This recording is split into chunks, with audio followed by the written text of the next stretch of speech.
Thank you, Jesus.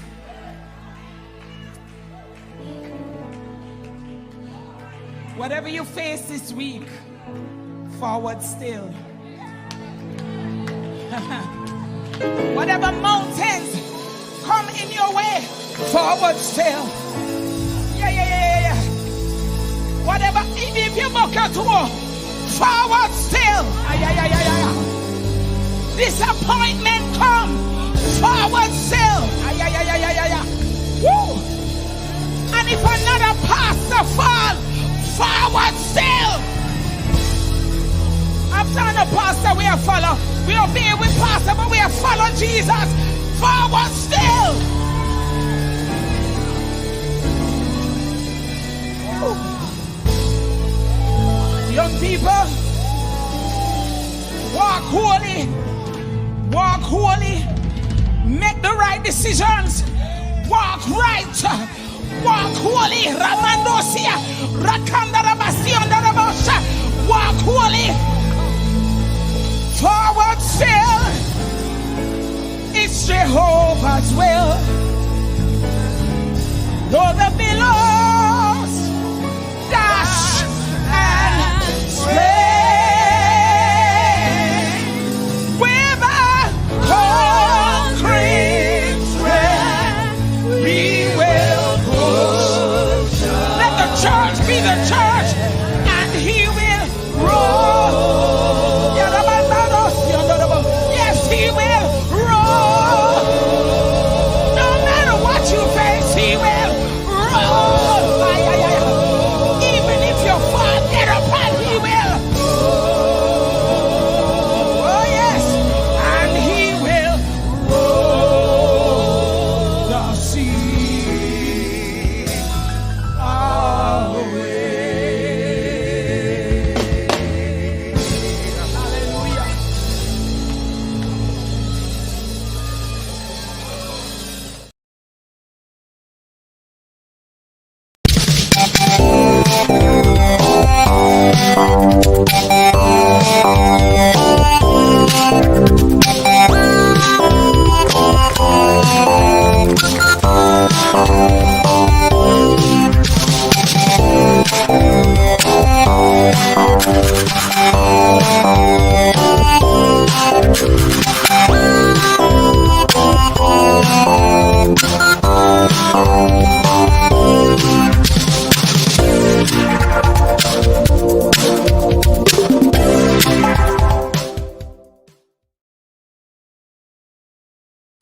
Dr. Brown's Arthritis Remedy and Joint Oil Pain relieves muscular and joint aches, arthritis, sciatica, headaches, menstrual cramps, foot pain, and is also a great sleep aid. Manufactured by Jamaican scientist Everton Brown, PhD, from a blend of Jamaican herbs. Shop www.jamsweet.com or call us at 813-679-0106. Tony Ann Organics gives you back your smile. Are you frustrated with your skincare? Are you tired of acne, blemishes, scars, sagging skin, wrinkles, discoloration? Why not enjoy our wide array of products from skin, hair, and personal care? Place your frustration on our shoulders, and we will get you smiling again. The power of our products are in our formulation and ingredients. Listen to our customer testimonial. This is what she has to say. Oh my gosh, look at my face. I've been using these products for a year, exactly 1 year. If you have not tried them, you need to try them. They really work. Look at my skin. Visit our website or contact us at 917-557-6204 and order yours today. Having sleepless nights worrying about identity theft? Then you need Legal Shield.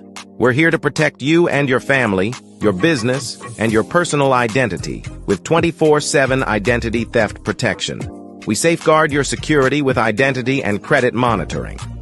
Not only will we alert you about threats, but we'll also provide tools to monitor your online presence and notify you of any unusual activity. We'll work tirelessly to restore your identity to its pre-theft status. Legal Shield goes beyond credit reports. We offer full credit monitoring and identity theft protection. Need to sign contracts or documents? Landlord or tenant issues? Received a traffic ticket? Worried about child safety? Or maybe a real estate transaction? Legal Shield has got you covered. Visit our website or contact us at 703-678-6265. Legal Shield, your shield of protection. Mayo LiveScan provides live scan fingerprinting services for a wide variety of state agencies, individuals, businesses, and more. Whether you are required to be fingerprinted by a government agency or for employment, call on us. Our trained staff will take your fingerprints and submit to the appropriate state or federal agency for processing, with results back within 48 hours. We aim to provide you with the highest quality service you won't forget. Call us. We will be at your service wherever you are. Our experts and trained staff will ensure that you get the highest quality service required. Visit our website at www.mayolivescan.com to schedule an appointment with us now. Mayo LiveScan is the way to the future. Contact us today. KG Shipping and LPK Shipping, from USA to the Caribbean. The most reliable to the Caribbean. We specialize in shipping and freight services from door to door, serving West Virginia, Virginia, Maryland, Washington, D.C., Pennsylvania, and Delaware. KG Shipping and LPK Shipping is your gateway to the Caribbean. We offer our service locally and intrastate. Relax in comfort as we take your shipment from the port to your door. Visit our website or contact us at 301-773-5402 or 1876-221-6765. Leave the hassle to us. We ship from a pin to and anchor. We are safe, reliable, we deliver. Call us now and ship with us today.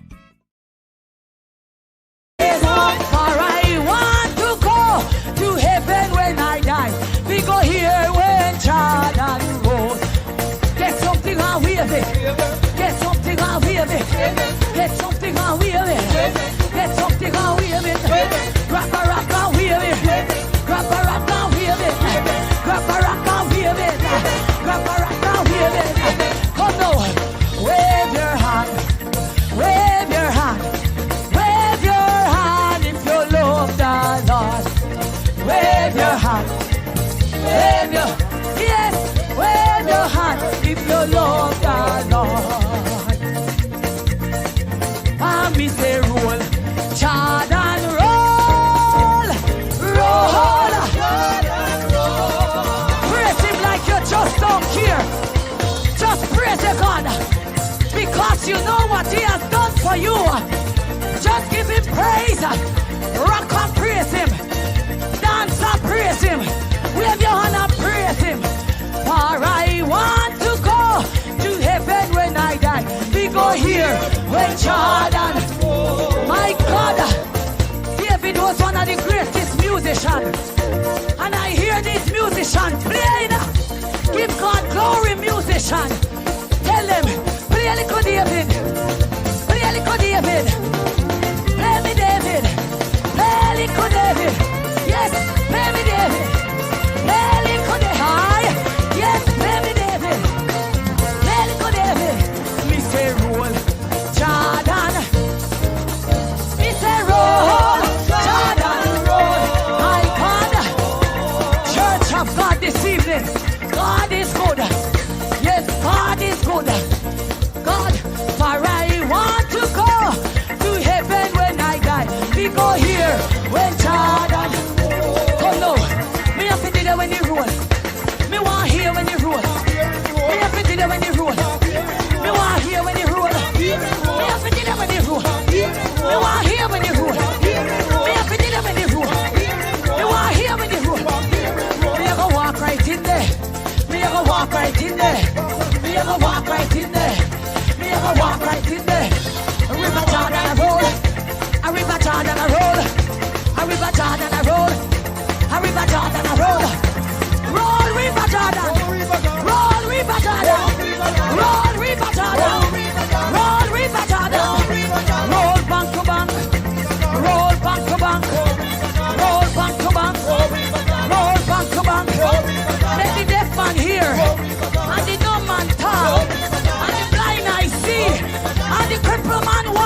Me have to do that when you roll.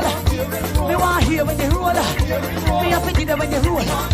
Me want to hear when you roll. Me have to do that when you roll. Me want rock and praise it, boy. Me have to do that when you roll. Me want to hear when you roll. Boy, River Jordan a roll. People make you roll, make you roll. Boy, a blessing make you roll. Yes, a blessing make you roll. Boy, are your blessing make you roll. Yes, are your blessing make you roll. For I want to go to heaven when I die. We go here when Jordan roll. Somebody shout and praise to God. Heat life, he life, he life. Yes, comrades! Youth and youth! Undecided voters! PNP coming again! So tell your neighbor, tell your friend! Green man I ride with like mule, and I take the nation for fall! But we have a new name for him! What the name? Him name Eli! Bangarang! Oh, we tired of the labor pay! The drive across the bus and the country going down the drain! Yes, we tired of the labor pain. Poverty of us we shut and we going insane. Why? Eli. At the new name for the bus driver. Eli. That's how you hear from every corner. Eli. The name a ring throughout Jamaica. Eli,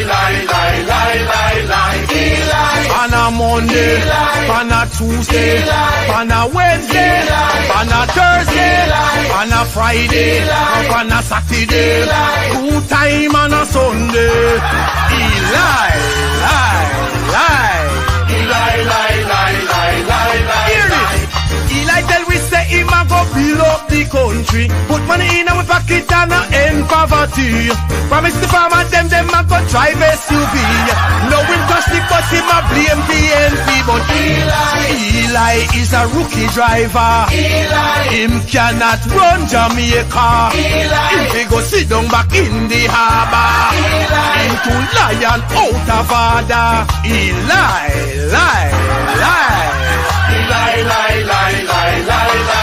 Oh, we tired of the labor pay. The drive across the bus and the country going down the drain.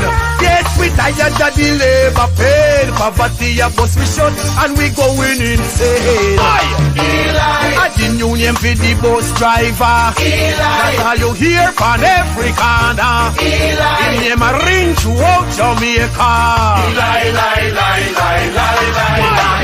Eli make big promise to teach a nurse and police. Promise to give them big salary increase. Promise jobs, more jobs and good economy. But no him crash the bus, him a blame PNP. But Eli is a rookie driver. Him cannot run Jamaica. Him they go sit down back in the harbor. Him to lion out of order.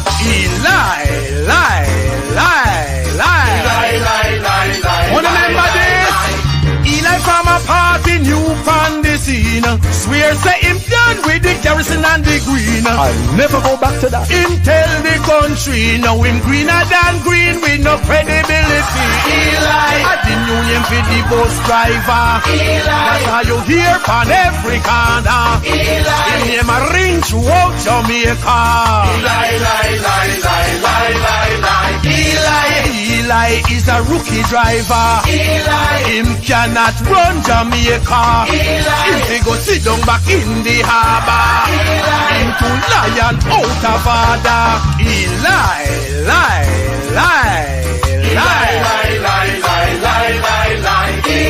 On a Monday, on a Tuesday, on a Wednesday, on a Thursday, on a Friday, on a Saturday, 2 time on a Sunday, 1 o'clock. Greetings, Jamaica. Greetings. I know that a lot of people tonight are here with me tonight. A lot will be joining me tonight because we're going to be having a very rigorous discussion at hand. but I've made it clear that I needed to be here at my dwellings, so I'll be able to conduct all that I need to do tonight.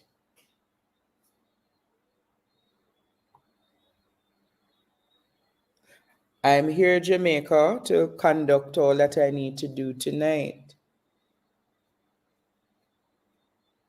As you're aware, Jamaica, Nigel Clarke has taken the departure lounge today. He has taken the departure lounge today, this morning. This morning,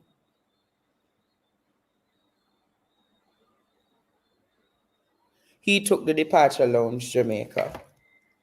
And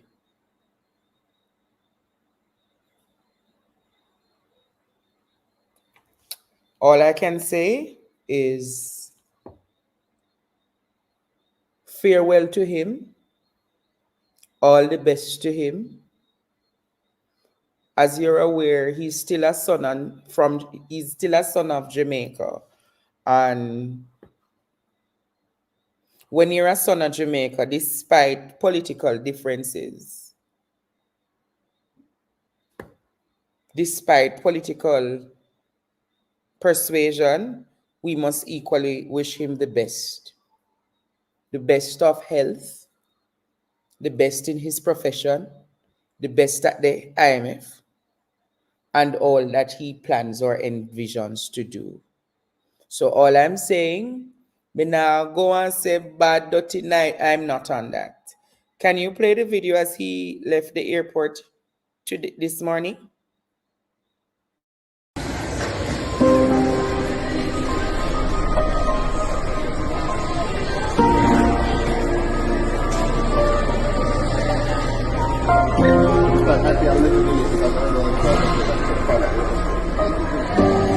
Sir, Mr. Clarke, how you feeling this morning leaving Jamaica, sir?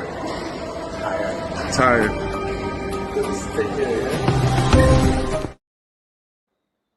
You hear him, the man say? The man say he's tired. So apparently, this government beat him, beat him out, The man say he's tired. Tired of doing what, though? We have not gotten anything about the SSL report. So some persons are of the view that it is a good riddance for the country. It's good riddance to know that he has left. Many people are of the sentiments that they are happy that he has left. Many, many Jamaicans. And all I am saying to him, the man say, what should I sing to him? So long, bye-bye? No, man. I know him tired, I know. I know him tired. Him tired of such man. You know? Him tired of such man, Jamaica. That him want tell you, he's tired of such man. So him glad to leave the country. Yes, man.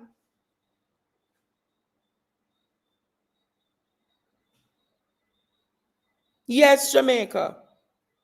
Him tired. Him say him tired. Imagine, I am leaving my country to go on to brighter pastures, as you're saying. And rather than you say, boy, I'm happy for the opportunity, you first said to him, the country say you're tired. But I'm surprised though, Jamaica, that he's leaving, and I'm not seeing evidences of his wife nor his children traveling with him.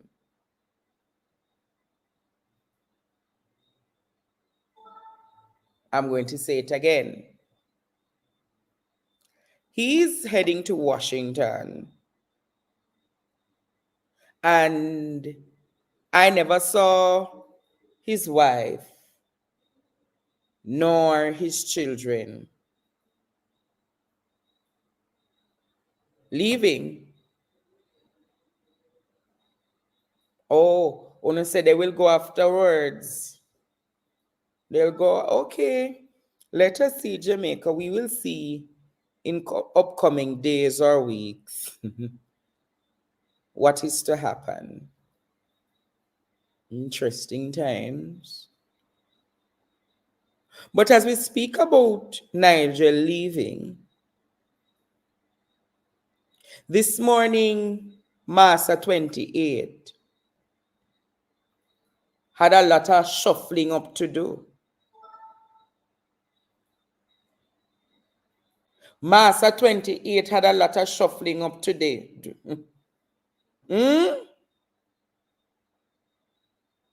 You are aware that Massa 20, listen to what Massa 28 says about, hey.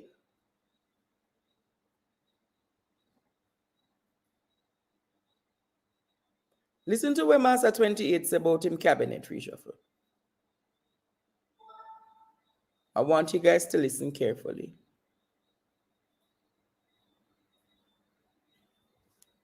You announced a by-election for South Trelawney. Can you say who will be? Just a moment, Jamaica. We're having a little technical glitch. I'm also announcing the date.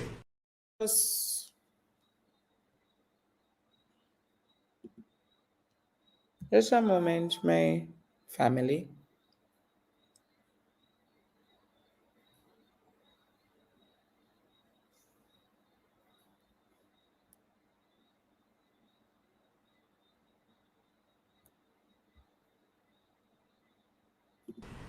The Honorable Fayval Williams, MP, will assume duties as Minister of Finance and the Public Service. Senator Dr. the Honorable Dana Morris Dixon will assume duties as Minister of Education, Skills, Youth and Information. And Mr. Matthew Sabuda, MP, will reassume his role as Minister without portfolio in the Ministry of Economic Growth and Job Creation. These appointments are designed to maintain stability and minimize disruption in the functioning of the government, but at the same time, pivot towards a growth-oriented economic policy, as well as to make a priority and focus of human capital development. To help drive this pivot towards growth, I have assigned my senior advisor, Mr. Alec John, who is highly regarded for his financial expertise, to work closely with the Minister of Finance, newly minted Minister Fayval Williams, as well as with other private sector stakeholders. Also, the consolidation of the skills portfolio, including heart with education, will help to drive our focus on human capital development and to better integrate technical and vocational skills training into the education system. Mr. Matthew Samuda, as Minister without portfolio in the Ministry of Economic Growth and Job Creation, will continue the significant progress we have made in the provision of water and environmental protection.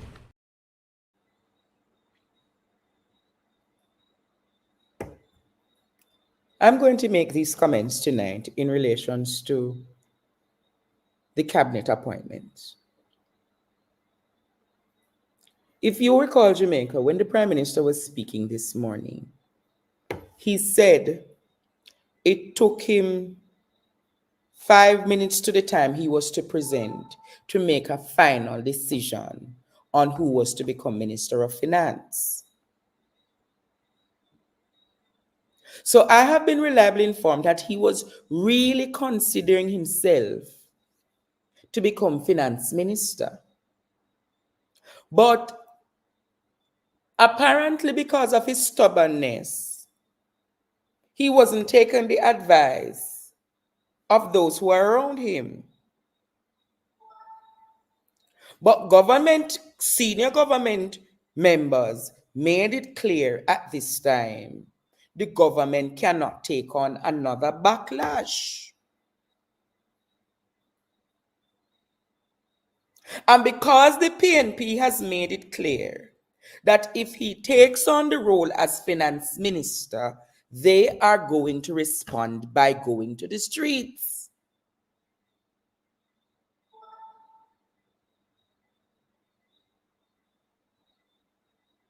By going to the streets.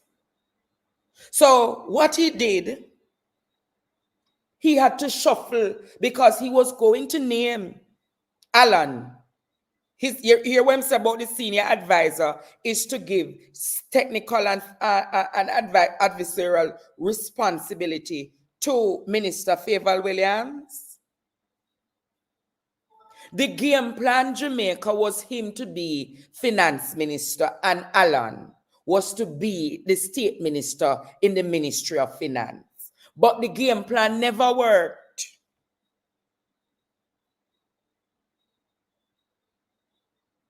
But my thing is, him the chuck Fayval a Ministry of Education and Fayval never have the technical components for education.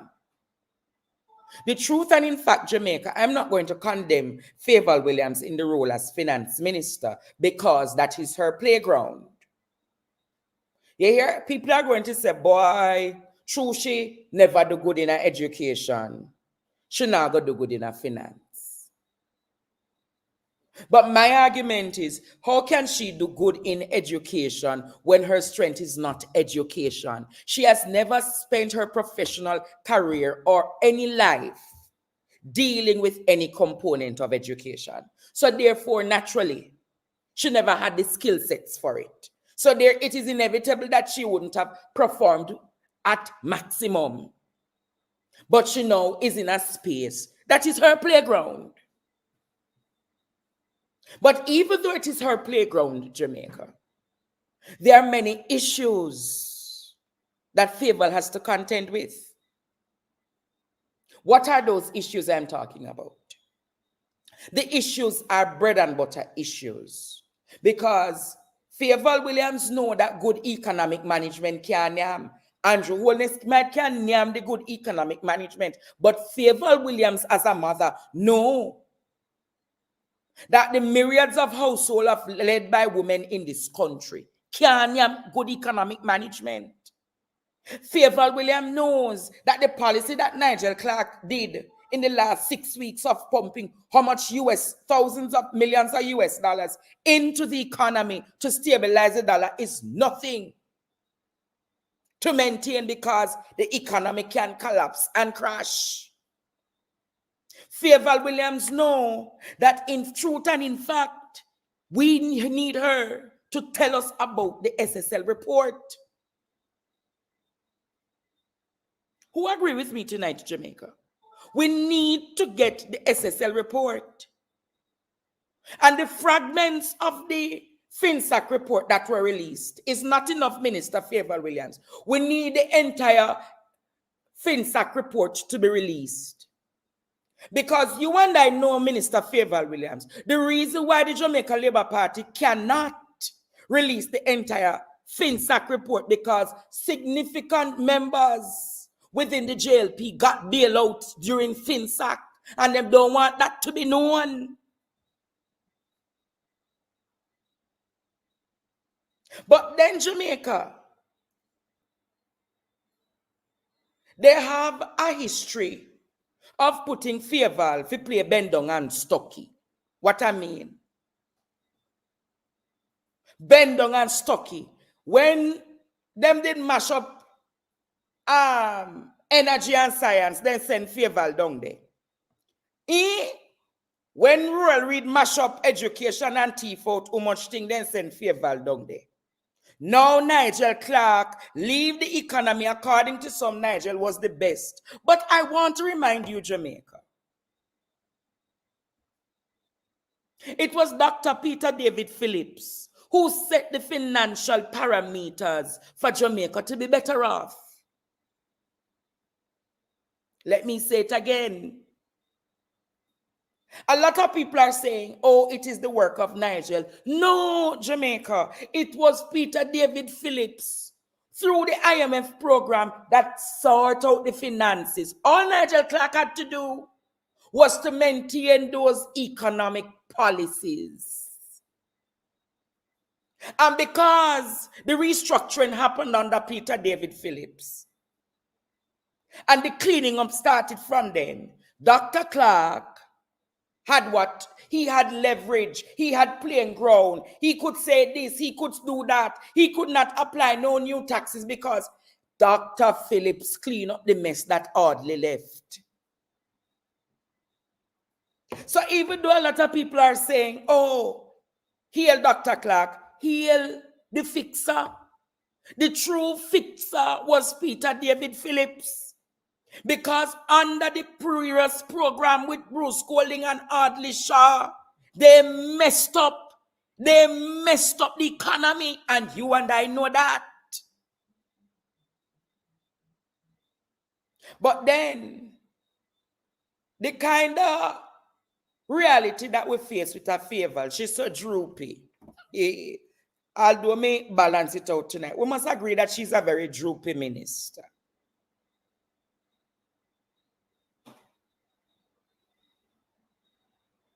So when I see people are saying, boy,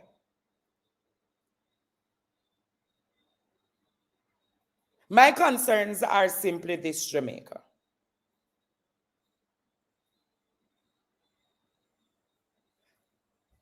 Thousands and hundreds of Jamaicans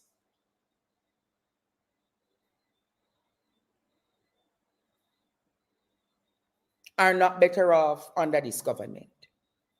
And even though they're saying that them give away the 20,000 Jamaican dollars to 225,000 Jamaicans. 20,000 in this time can't do anything, you know. And I hear Bobby Montague in Parliament saying that the Jamaica Labour Party the government needs to put together a program of $15 billion to reach poor people. And I am saying, you saying you need to get that $15 billion to poor people now, Bobby Montague. You never know say poor people needed that kind of assistance 3, 4, 5, 6 years ago. So when I see all you're talking about, I'm saying to myself, wow. But let us listen to the response of Fayval Williams today. It's an election talk, you know. It's an election talk. 15 billion, you know, is an election talk, you know. And anybody know Bobby Montague, he knows what to do to win elections. Listen to Fayval Williams' response to the Jamaica. For Minister, congratulations, Minister. Thank you so much. First, all right, female Minister of Finance and the Public Service. All right, well, allow me to just say that I am deeply honored and profoundly humbled to be given this opportunity to be Jamaica's Minister of Finance. The role is one of great responsibility, and it comes at a pivotal moment in our country's journey. We're in a time that continues to demand a vision, resilience, and a steadfast commitment to building a future that offers both stability and opportunity for all citizens. I assure you, I am ready to work tirelessly to continue to make this vision a reality. But let me say as well, finance is more than balancing the books. It is about ensuring that every resource we allocate, every policy we enact, and every initiative we launch is a step towards a more prosperous and a more inclusive economy. And in this role, I pledge to prioritize accountability and innovation and to listen closely to the needs and aspirations of those we serve. Our economy, like those across the globe, continues to face challenges, but I see in these challenges incredible opportunities to continue to build on the foundation that has been created to create an even more resilient country. You hear what she's saying?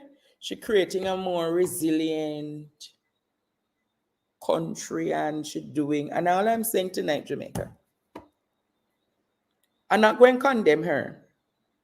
I'm not going to give her a doom and gloom. But Fayval, you never performed. You never performed none at all in education. You never performed none at all in education. It wasn't even your era, so we can't make it, we wouldn't be able to see the performance of you. But now you are in the schoolroom. You are in a schoolroom that you are certified in. It is your era. You are an economics major. You are a businesswoman. You run business. You run different aspects of business. So, Fayval, I'm not going to, people are saying you will be feel bad, you're going to do this. But as the first female minister of finance, I'm just letting you know, I'm going to watch you like a hawk. So we're going to watch her like a hawk. But you hear when she say, the role of the finance minister is not only to balance the books, you know. So look like she a throw word pan Nigel Clarke. Hey. You hear what she said at the beginning in Jamaica? The role of the finance minister is not only to balance the books. So who she really had a throw word pan?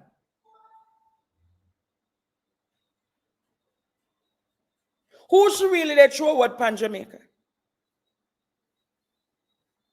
If I am thinking, that sound like say she has shared the farmer minister. She's shading the farmer minister Jamaica. Interesting. But we're going to watch you like a hawk, Fayval. We're going to watch you like a hawk. But let us move on a little, Jamaica, because I should have some guests to come on in short order. Today, the Prime Minister announced the by-elections in the 4 vacant seats in the country. The 2 parish council seats and the 2 parliamentary seats. The People's National Party has made it clear they will not be contesting the parliamentary seats. They are only contesting the local government seats. So that is Annan Town in Clarendon and the Morant Bay division in St. Thomas. Now, Jamaica, with that said, are you aware that the former Speaker of the House,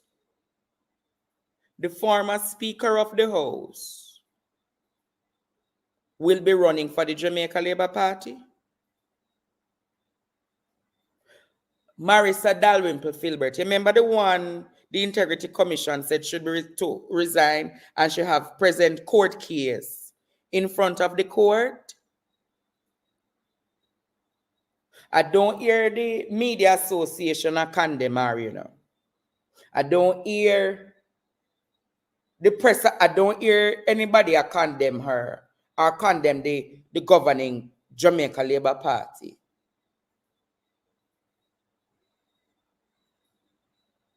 In Jamaica, she has a present case in front of the court.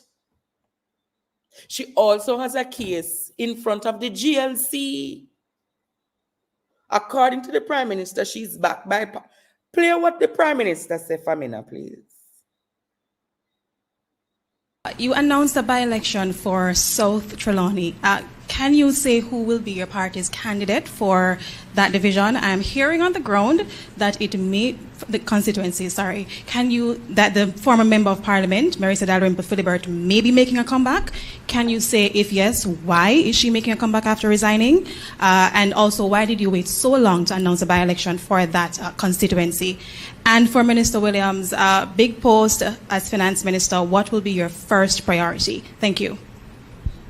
Yeah, so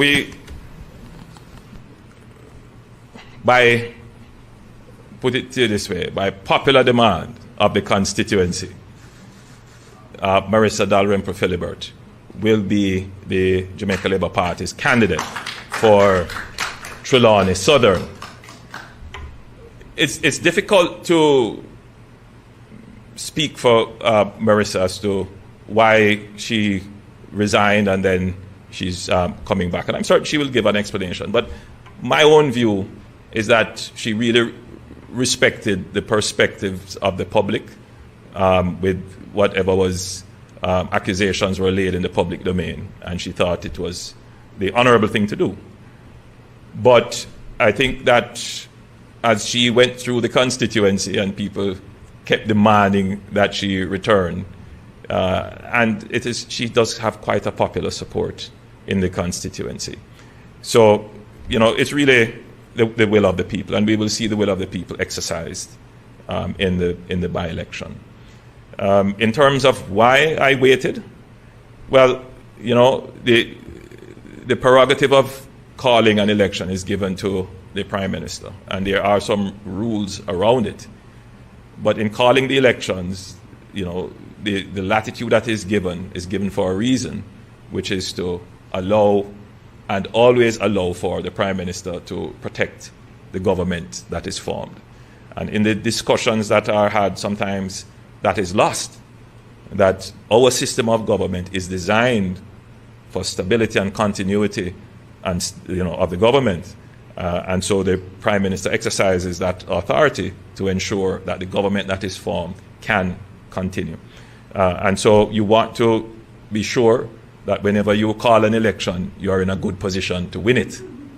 And that's just the reality. You want to be sure that you are in a position that your government can continue. That doesn't speak to any disenfranchisement of the democratic process. It is the nature of our democracy, which is why our democracy is stable. And when I'm saying our democracy, our system of democracy is the most stable type of democracy that there is, precisely because there is this allowance. Just to be clear, however, the people of Southern Trelawney were never deprived of any representational benefits that would accrue from having their Member of Parliament. Provisions were in place to ensure that whatever benefits that would come to constituents who are in need or whatever service they needed, that those services would continue.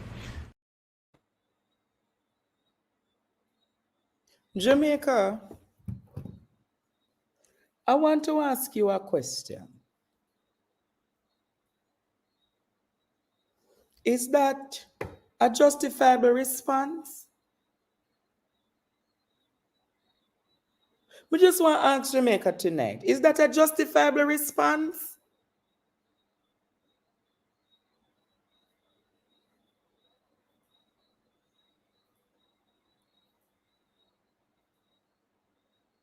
Jamaica people,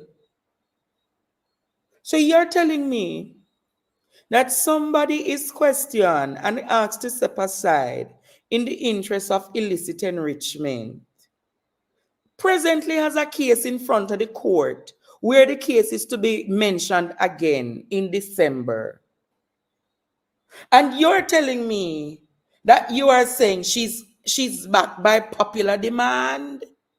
What can go so?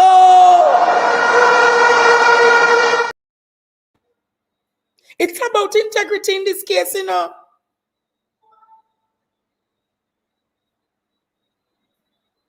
Jamaica people, it's about the word integrity.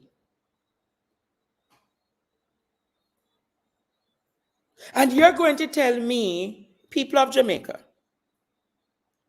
that Marissa Dalrymple should be able to go back on a ballot. But then, if the Prime Minister can sit in the Parliament, Marissa should be able to sit in the Parliament. What you say about that?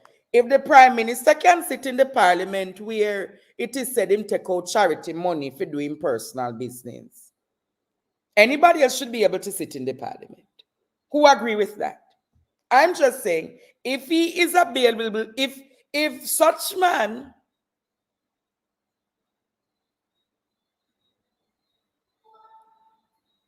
is granted the opportunity to sit in the Parliament. But then my grandmother always remind me of the argument. Birds of a feather. Birds of a feather. Birds, birds, birds, birds of a feather. Birds of a feather flock together. But I can tell you, Jamaica, that there'll be 4 by-elections, 2 parliamentary elections, and 2 local government elections. It's very sad what is happening in the country. It's very, very sad what is happening in the country.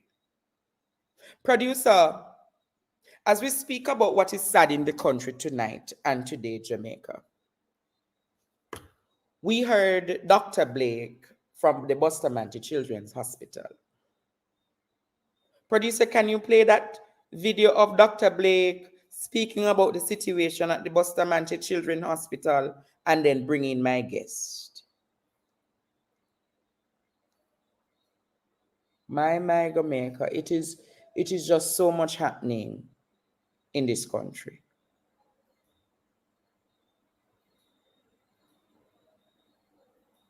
So much happening.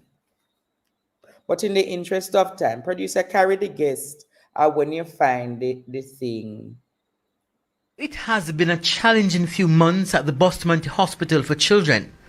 Orthopedic surgeon and consultant Dr. Warren Blake knows firsthand what medical staff had to do to keep the operations running.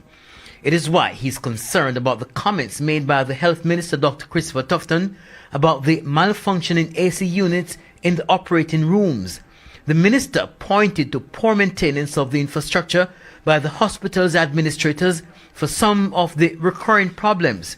According to Dr. Blake, that's not the case.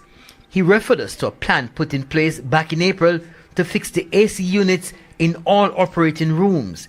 He said if that plan was allowed to go ahead, problems with the AC units would be non-existent. And that plan was to have been funded by the Chase Fund. The administration of the hospital was well involved in this, and when they sent to the ministry to get permission was denied. And the minister needs to also address the reasons why the permission was denied to go ahead with the plans earlier this year to fix the hospital. And it's because of this denial that's part of the major reason why we don't have any operating theatre functioning properly at the Children's Hospital at this time. As it relates to suggestions that patients can do operations at the university hospitals of the West Indies, Dr. Blake says it's easier said than done. In fact, one of our patients who were on the list for the mission was in fact sent to the university hospital in an attempt to try and get her done through the hospital.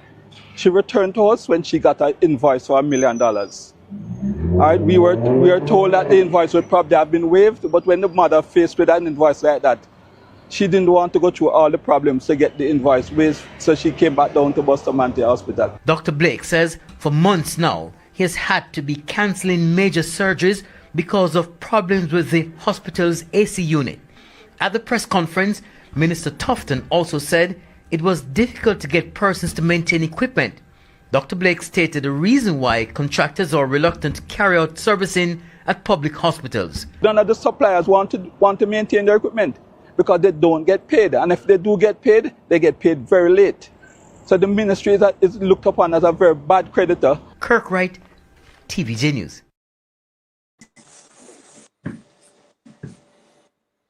Can I only get Dr. Blake at this time, please? Dr. Warren Blake, greetings, sir. Hi, Andre. Dr. Blake, welcome to Partner Draw TV. How are you doing? I'm fine. I'm a little disappointed at what is happening in the health sector. You're a little disappointed or disappointed bigly? Disappointed. I mean, I've been working in the health sector now for more years than I care to say. I mean, I've graduated as a doctor in 1976. So been working 1976. Just a moment. Dr. Blake, can you increase your volume? I think I'm at maximum. You're at maximum. Closer. Are you hearing me? Yeah. Just a moment. Is there anything we can do about the volume?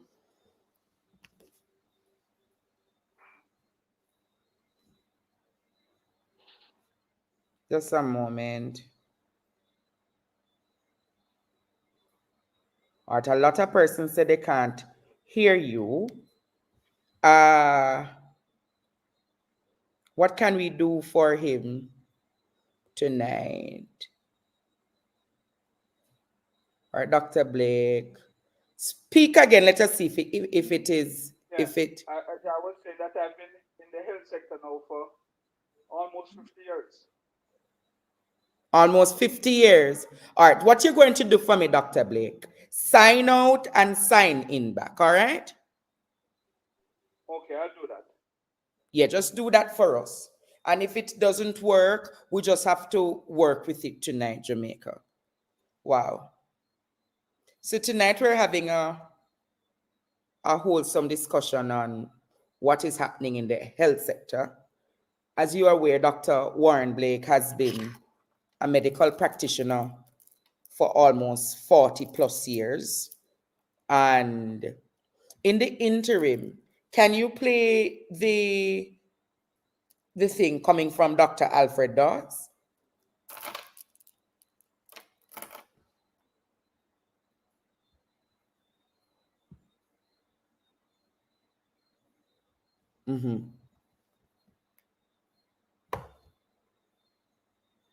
The following is a release from the People's National Party Media Unit.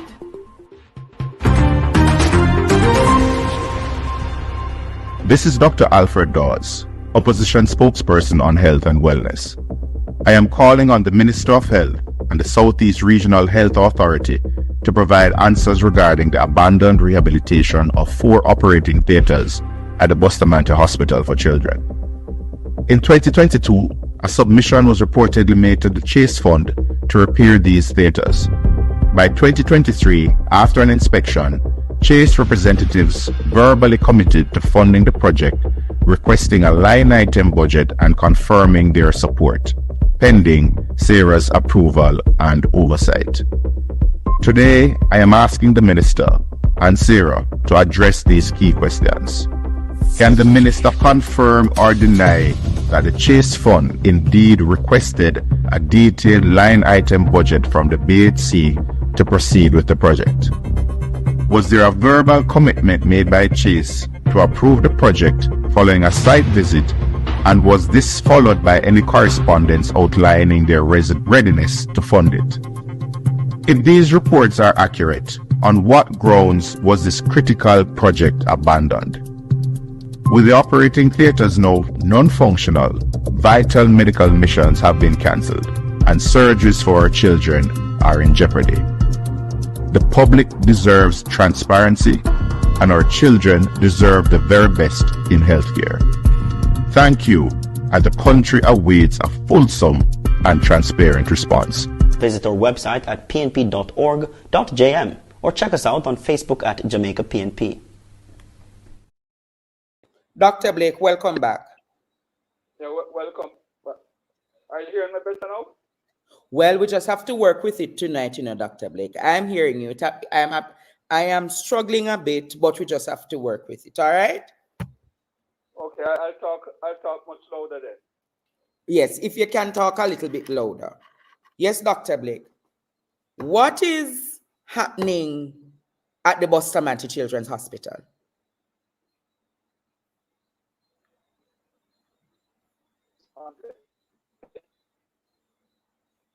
Dr. Blake? Trouble over the years. Are you hearing me? Not quite. Yes. Let's start again for me, Dr. Blake. I'm saying at the operating theater, you want me to try a different instrument? You want me to call you direct? I'm going to...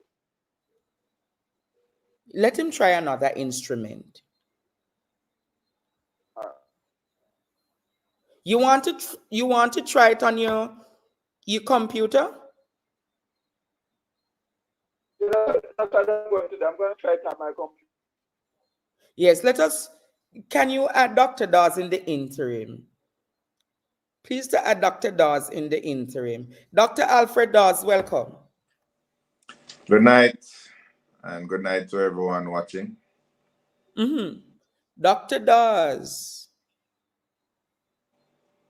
what is happening at the Bustamante Children's Hospital? What's happening at Bustamante is just another symptom. When you have a disease, it shows in different ways. It shows in fever, joint pains, rashes, and so on when you have a viral infection. When you have an issue with procurement, where resources are allocated to the wrong areas. Yes. When you have an issue with maintenance as the real diseases affecting the health sector, you're going to see it manifested in broken air conditioning units at Bustamante Hospital that cause the cancellation of critical mission surgeries, as what we're seeing here. You're going to see issues with other operating theaters, whether it is the AC units broken down or ceilings collapsing, theater lights not working, critical instruments exploding, as what happened last week at KPH. And you're going to have it What instrument explode at KPH? Well, let me not use explode. There was a loud noise and fire and smoke coming from one of the instruments. But in the operating theater, well, you'll never hear that because it doesn't fit the narrative that things are better now than ever before. The disease of maintenance issues is why we don't have a proper emergency medical services, because the ambulances are not being serviced properly. It is why we don't have functioning ICUs and ventilators for newborns and mothers and those who need them most. And it is also the reason why we have patients waiting days for an ambulance to go outside and get a CAT scan done because the machines in the hospital are not working. So if you realize it may seem like a lot of different things going wrong, but if you stop looking at the trees and look at the forest, you realize that these are basic issues where if you buy proper equipment and if you maintain the equipment, then you will have a functioning health service. So my question to you, based on the research you have done, how many operating theaters are there at the Bustamante Children's Hospital? Well, there are 5, including the cardiac theater. And how many theaters are presently active? All right, you can be active and it's suboptimal. So there are 2 that are working, but they are not optimal. And this is why you hear that you can't do any long cases because it gets hot. Now, if you know what a fridge is for, to stop food from spoiling, it keeps the temperature low. Similarly, the operating theater, it is at that low temperature because it stops bacteria from growing. When you are at higher temperatures, you have fungus growing on the walls, you have bacteria thriving all over, and then you get a lot of infections. Now, these are specialist cases that are being done at Bustamante. Neurosurgery, you get an infection in the brain that is devastating. Orthopedics, where you're actually putting in plates and screws in people's bodies. If that is contaminated, that is a disaster.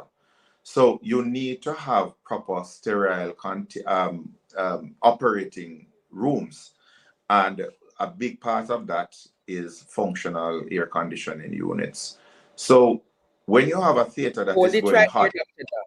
well, let me just finish this point. So when you say how many theaters are working, you can have a theater that's working because you're doing the cases early in the morning before the sun gets hot. And you only do cases that last an hour or less and say that it is working. And then you can reel off the numbers of cases being done at a press conference to say that it is functional without giving the true picture to the Jamaican people that since August 26th, the Bustamante Hospital has only been doing 20% of the cases it normally does. So you can, you hear this that there are lies, damn lies and statistics. When you give the statistics that Bustamante is doing X amount of cases, therefore it's all right, which is what was done. It is not telling you the true story that the cases that are being done are only a fifth of what should be done. And so how many cases should need to know that? Well, I mean, the number would vary based on which teams are working, which theaters they're working in, and so on.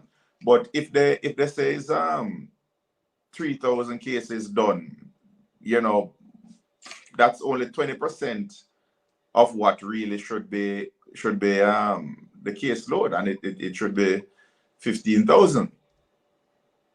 Wait. Let me carry in Dr. Blake a second there, please. I want Dr. Blake to give me a true synopsis of what is happening at the Bustamante Children's Hospital.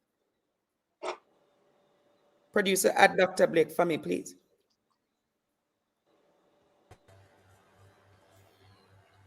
Yeah, Andre, Dr. can Blake, you hear me now? there? Yes, I'm here. Are you hearing me now? You're doing We're hearing you now, Dr. Blake. Welcome back to I've changed my device. Draw TV. This is awesome. Dr. Blake, how long have you been practicing medicine? Now, I've been practicing medicine now for 48 years. Wow. Almost 50. Almost 50 years. When I Dr. started Blake. I said when I started out, I was really very young. I was the youngest in my class. Yes. So what is the reality happening at the Bustamante Children's Hospital now? No, only very small cases are being done, and we will do emergencies. That, you know, life-saving emergencies that have to be done, because the environment is so hot and uncomfortable that you run the risk of sweating into the patient wounds. Because I've had on occasion, my sweat has dropped into the operating site, which is really puts the patient at a serious risk. And if I should do in a long case at children's, I have to rehydrate after each case, because I sweat a lot, because in orthopedic surgery, you're wearing a lead apron and you're under the hot operating lights. So you need a very cool environment. So how many months has this been happening, Dr. Blake? Well, it has gotten serious over the last 2 months. But it has been an ongoing problem. Almost every summer, the air conditioning units give trouble because they really don't work. So what is causing the air conditioning units to break down at this particular time? Well, what the story that we were given 2 months ago is that there was a power surge. But and it burnt out some components. The components were replaced, and the suppliers called in and they changed supplier, and it really never properly worked since then. So what has been happening, there only small cases have been done. The general surgeons do a lot of small cases that, you know, like hernia repairs. Yes. And that they can do in a few minutes. Yes. So the numbers are kept up. So if you look at the straight numbers, it will look like a lot of work is being done. but anything very involved cannot be done. So you're talking like the major surgeries as Dr. Brady coming to do with the scoliosis, etc., can't be done. Yeah, it can't be done. And this is what happened and caused the problem with our cases, because there are some scoliosis cases that we can do in under 2 hours, and some that will take 4 hours. So the longer cases, we couldn't safely put them on the list. And for a mission that we normally, between us and the university hospital, we normally do anywhere between 12 to 15 cases. This time around, only 1 case was done at the university hospital, as only 1 operating theater was made available. 1 patient, there were 3 patients were scheduled. One couldn't afford the fee. 1 had a cold, and therefore only 1 case was done. Bustamante Hospital, we canceled all our long cases, including the patient who went on social media and had the story in the papers. But we canceled that number of long cases, and we only did 4 short cases in the 1 operating theater that we could use. So we had 2 operating days. We did 2 cases one day, 2 the other day. And that is what happened. But there are many other patients. If you look at it, we did 5 cases out of our usual 14, 15 cases. 9 per cases day were not done. No, over the period of the mission. The mission is a joint mission between us and the university hospital. So university will do 5 cases because they operate on 1 day, and we do 10 because we operate over 2 days. So the university was only able to do 1 case, because it's not as if their theaters are functioning 100% either. So to give the impression that if all the cases had gone to the university hospital, everything would have been hunky-dory, is really just to try and mislead the public. So Dr. Blake, so you're saying apart from what is happening at Bustamante, equally at the university hospital, something is going on there. A similar situation. Something is happening there. I haven't the full details, but university hospital normally makes 2 operating theaters available for the mission. Only 1 operating theater was made available for them. You see, because and the story that we have gotten, something is definitely wrong. Is that something is wrong with the theaters at the university hospital that needs to be sorted out, so that they were only able to make 1 theater available for the mission.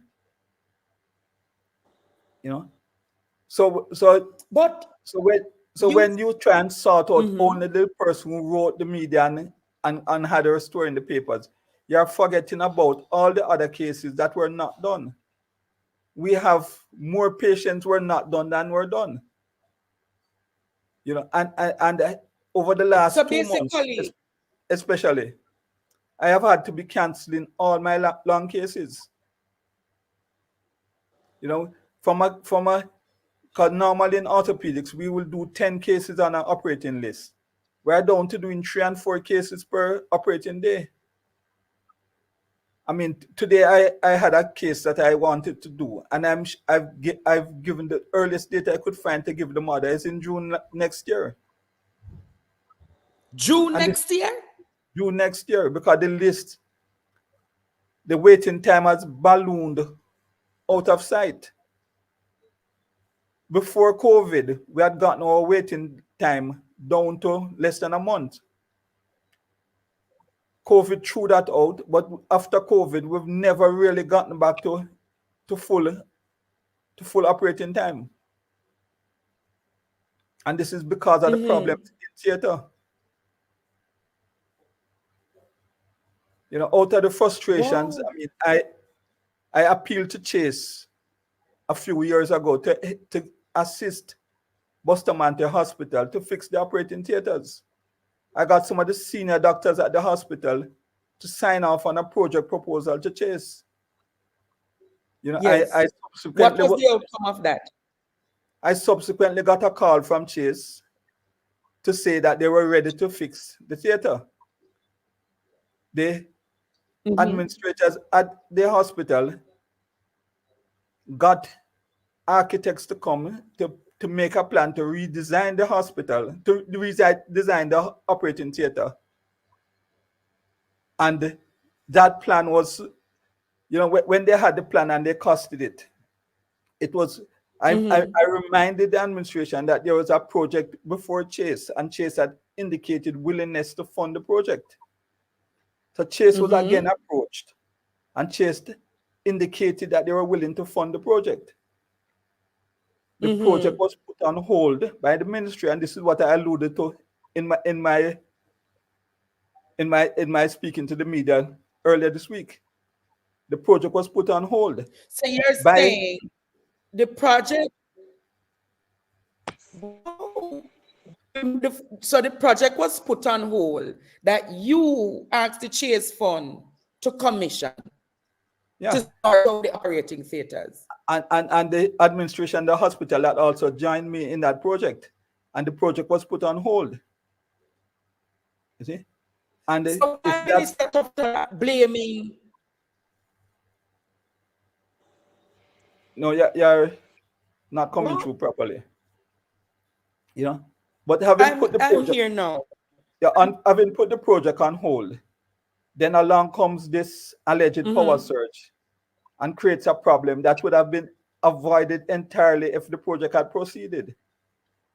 Because the project had plans to take 2 theaters out of commission, fix them, and then when those 2 theaters, the ones that are giving the most trouble, are fixed, we move into those 2 theaters and fix the other 2.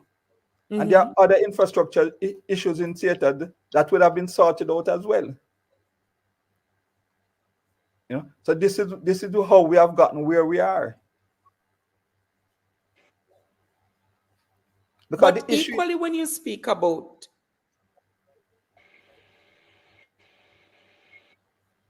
are you guys hearing me? No, I'm Dr. not Blake, hearing you. Dr. Dawes, are you hearing me? You're in and out. I don't know, but for the most part, I'm hearing you. Okay, Dr. Blake. So just let me understand. The Chase said that they wanted to come in to assist in sorting out the operating theaters. But the Ministry of Health did not approve for it to be done. Is that the situation? That is the situation as I understand it, because the Regional Health Authority put a hold on the project. So it never went forward. And I think plans are now hurriedly being put afoot now to resurrect that program. But there's I see some stuff in the media where Chase is now trying to deny that any project came to them before earlier this year. But I mean, I have the submission. I have a copy of the submission, and I know they can't, because I mean, I've been working with Chase to try and improve things at the Children's Hospital over the years. I have been instrumental in getting a CM at the Children's Hospital, even though we didn't get the CM that we wanted. I have also assisted in getting laparoscopic equipment through Chase, and other equipment through Chase. So I am known at Chase. So people at Chase will call me off the record without putting anything in writing and say, Dr. Blake, we need to do this and we need to do that. Because as you know, my involvement is not just medicine, but I'm involved in sports, and as a result, I'm known in other spheres. So, Dr. Blake, you equally spoke about the suppliers not being paid on time. What is the situation that? Well, when we have problems with our equipment, and they say call the suppliers, and we call the suppliers to come in and service the equipment that they supplied, they will tell us, look, the region owes us X amount of money, and until they pay up, we are not going to be taking on any additional debt. And that is something that happens across the board, not just at Bustamante Hospital, but in all the hospitals, because my colleagues in other hospitals complain of the same thing as well, that the suppliers will not service the equipment that they provide because they have problems getting their payment. And if you're running a business, you can't be racking up expenses and not getting income.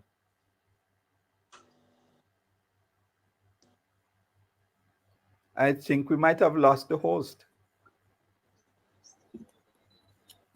I am back. I'm sorry about that. I don't know what happened. Are you hearing me now? Yeah, man, I'm hearing you. No, I'm saying that Yes, the so I'm problem saying of suppliers' complaints is not just limited yes. to Bustamante Hospital, but it's something that happens right across the entire health sector. So when the minister lambasts the suppliers, he must remember that it's also incumbent on him to see that the ministry that he supervises, that they pay the people who do work for them on time, or else they're not going to want to rack up expenses without getting paid. So you say it's a general thing across the ministry where several suppliers just not, so it's not just the AC people who are to maintain. No, because we had that problem with the people who maintain the CM, where they would refuse to come in unless they get a purchase order up front. And it happens with all equipment that we have had to be maintaining over the years. Because this is not the first time it happens, and where they say that when they do work, they don't get paid, so they're not going to do any work until their bills are paid, or the debt that the ministry owes them is paid down. Wow. So can you tell me what is the situation with the doctors? Because I'm equally getting to understand that the doctors are saying that many of them are not being paid for their overtime. Well, that's an ongoing problem because, and some of the promises made to the doctors in the reclassification exercises have just not been fulfilled. The doctors were promised that they would be made permanent employees and taken off contracts. And some of the regions have just not fulfilled that. So you're saying that the minister that just left, who said that the doctors would be taken off, so you're saying that Nigel Clarke's classification exercise is still incomplete? It is still incomplete with the doctors. And my understanding is that the doctors are a little upset, to say the least, about this. Wow. Because I hear my junior staff on a daily basis complaining that they have not been made permanent employees as yet. So that is creating a problem. Permanent plus the overtime is an issue. Yeah, it is an issue. Because even the overtime rates, they are not being paid the agreed rates, and every time they go to negotiations, the payment time is put back. And they said, okay, let's make it effective at such and such a time, and it becomes effective at a later date. Whoa. But they will have to speak about that because I don't have the full details about that kind of issue. But Dr. Blake, equally, the mission, how often does the doctors come from the United States? These doctors, they have been coming to Bustamante Hospital and the University Hospital now for over 20 years. And they have done hundreds of cases at the place. And I mean, it's one of the better missions that come to Jamaica. Because when they come to Jamaica, the equipment that they put in the patients to straighten their spine, if those patients had to pay for that equipment, yes, they would have to pay millions of Jamaican dollars. Because when Dr. Brady spoke, and he spoke that he donates thousands of dollars of equipment, what he didn't say, it was thousands of US dollars worth of equipment. And that equipment is donated free because he has prevailed upon the people who supply him equipment in the States to come to Jamaica and donate their equipment free of cost. He's brought other teams with him, of physiologists, neurophysiologists that can monitor the spinal cord to minimize damage to the spinal cord. He has brought those with him to make the surgery safer. So it's the only place in the island where people who are not financially extremely well off. Yes. And I have to use the words extremely well off, because you might have a decent job and can make all the, meet all your daily requirements. But to come and find $1 million plus in medical costs is not something that most families can afford. And if you have a child with scoliosis and you're not able to access Bustamante Hospital Mission, yes, it's going to cost you millions to rectify. So this mission serves a very important thing, because they give. So you're arguing that before the mission came, we should have really sorted out the theaters. They should have paid some attention to sort it out. I mean, efforts were made and to sort out the theaters, but every step there were problems. And this is why Dr. Brady was so upset, because at first we had tried to stop the mission, but with all these things go, if you stop a mission, you're going to have tremendous problems restarting. Yes. So Dr. Brady and his team insisted that they wanted to come, because even if they could do half the amount, they would at least carry down the waiting list. Yeah, and there are some cases that were time sensitive that have to be done every 6 months. So what about the young lady who carried her mother carried her situation to the social media and the media? Dr. Brady didn't get to do that surgery. No, he didn't get to do her. So when will she be serviced? Well, I can't answer that, because I really don't know. We have referred her to the university hospital on instructions, and we are not sure what is happening there. Dr. Dawes, can you join this discussion? I am learning so much from Dr. Blake that I just want to sit here and listen. Dr. Dawes, firsthand, I didn't know that it was a situation where you actually have sweat dropping in the wounds because the light. I didn't even think about it. Orthopedics, they wear the lead jackets to protect them from the radiation, and then you're under that light and so on. So that's another layer of infection control issues that you have to deal with. And all of this, I mean, it makes sense. But I honestly did not know that things were so bad. Yeah, because once the sweat drops and you're dealing with the patient, that is another crisis upon yourself. Yeah. Yeah. I mean, I didn't realize it was so bad that doctors were sweating in theater. Wow. Dr. Blake, how do we fix this? Well, I think we have to go back to, because the funds were identified at Chase, and I hope those funds are still available. And we just have to decide that we're going to close some of the theaters, get an intensive work detail in, and start to refurbish the theaters, because there are other problems in theaters that were to have been sorted out with the plan that we had drafted back earlier in this year. So apart from the AC issues, what other issues are happening in the theaters? There are some long-standing infrastructural issues in the operating theaters. Tell us them tonight, Dr. Blake, because Dr. Dawes need to be aware of those long-standing. Are you going to be employing me? Because tomorrow I might be fired tomorrow. Dr. Blake, fired for what? For speaking the truth. Andre, let me tell you something. And this is a discussion that I've had to have with a lot of doctors. Not a lot of physicians are willing to come forward the way Dr. Blake did. And I'm sure that he must be experiencing some sort of backlash. And I can assure you that there are plots afoot to punish him for that. They'll probably start. there are many What ways. is Dr. Blake how to be saving the lives of so many children in Jamaica?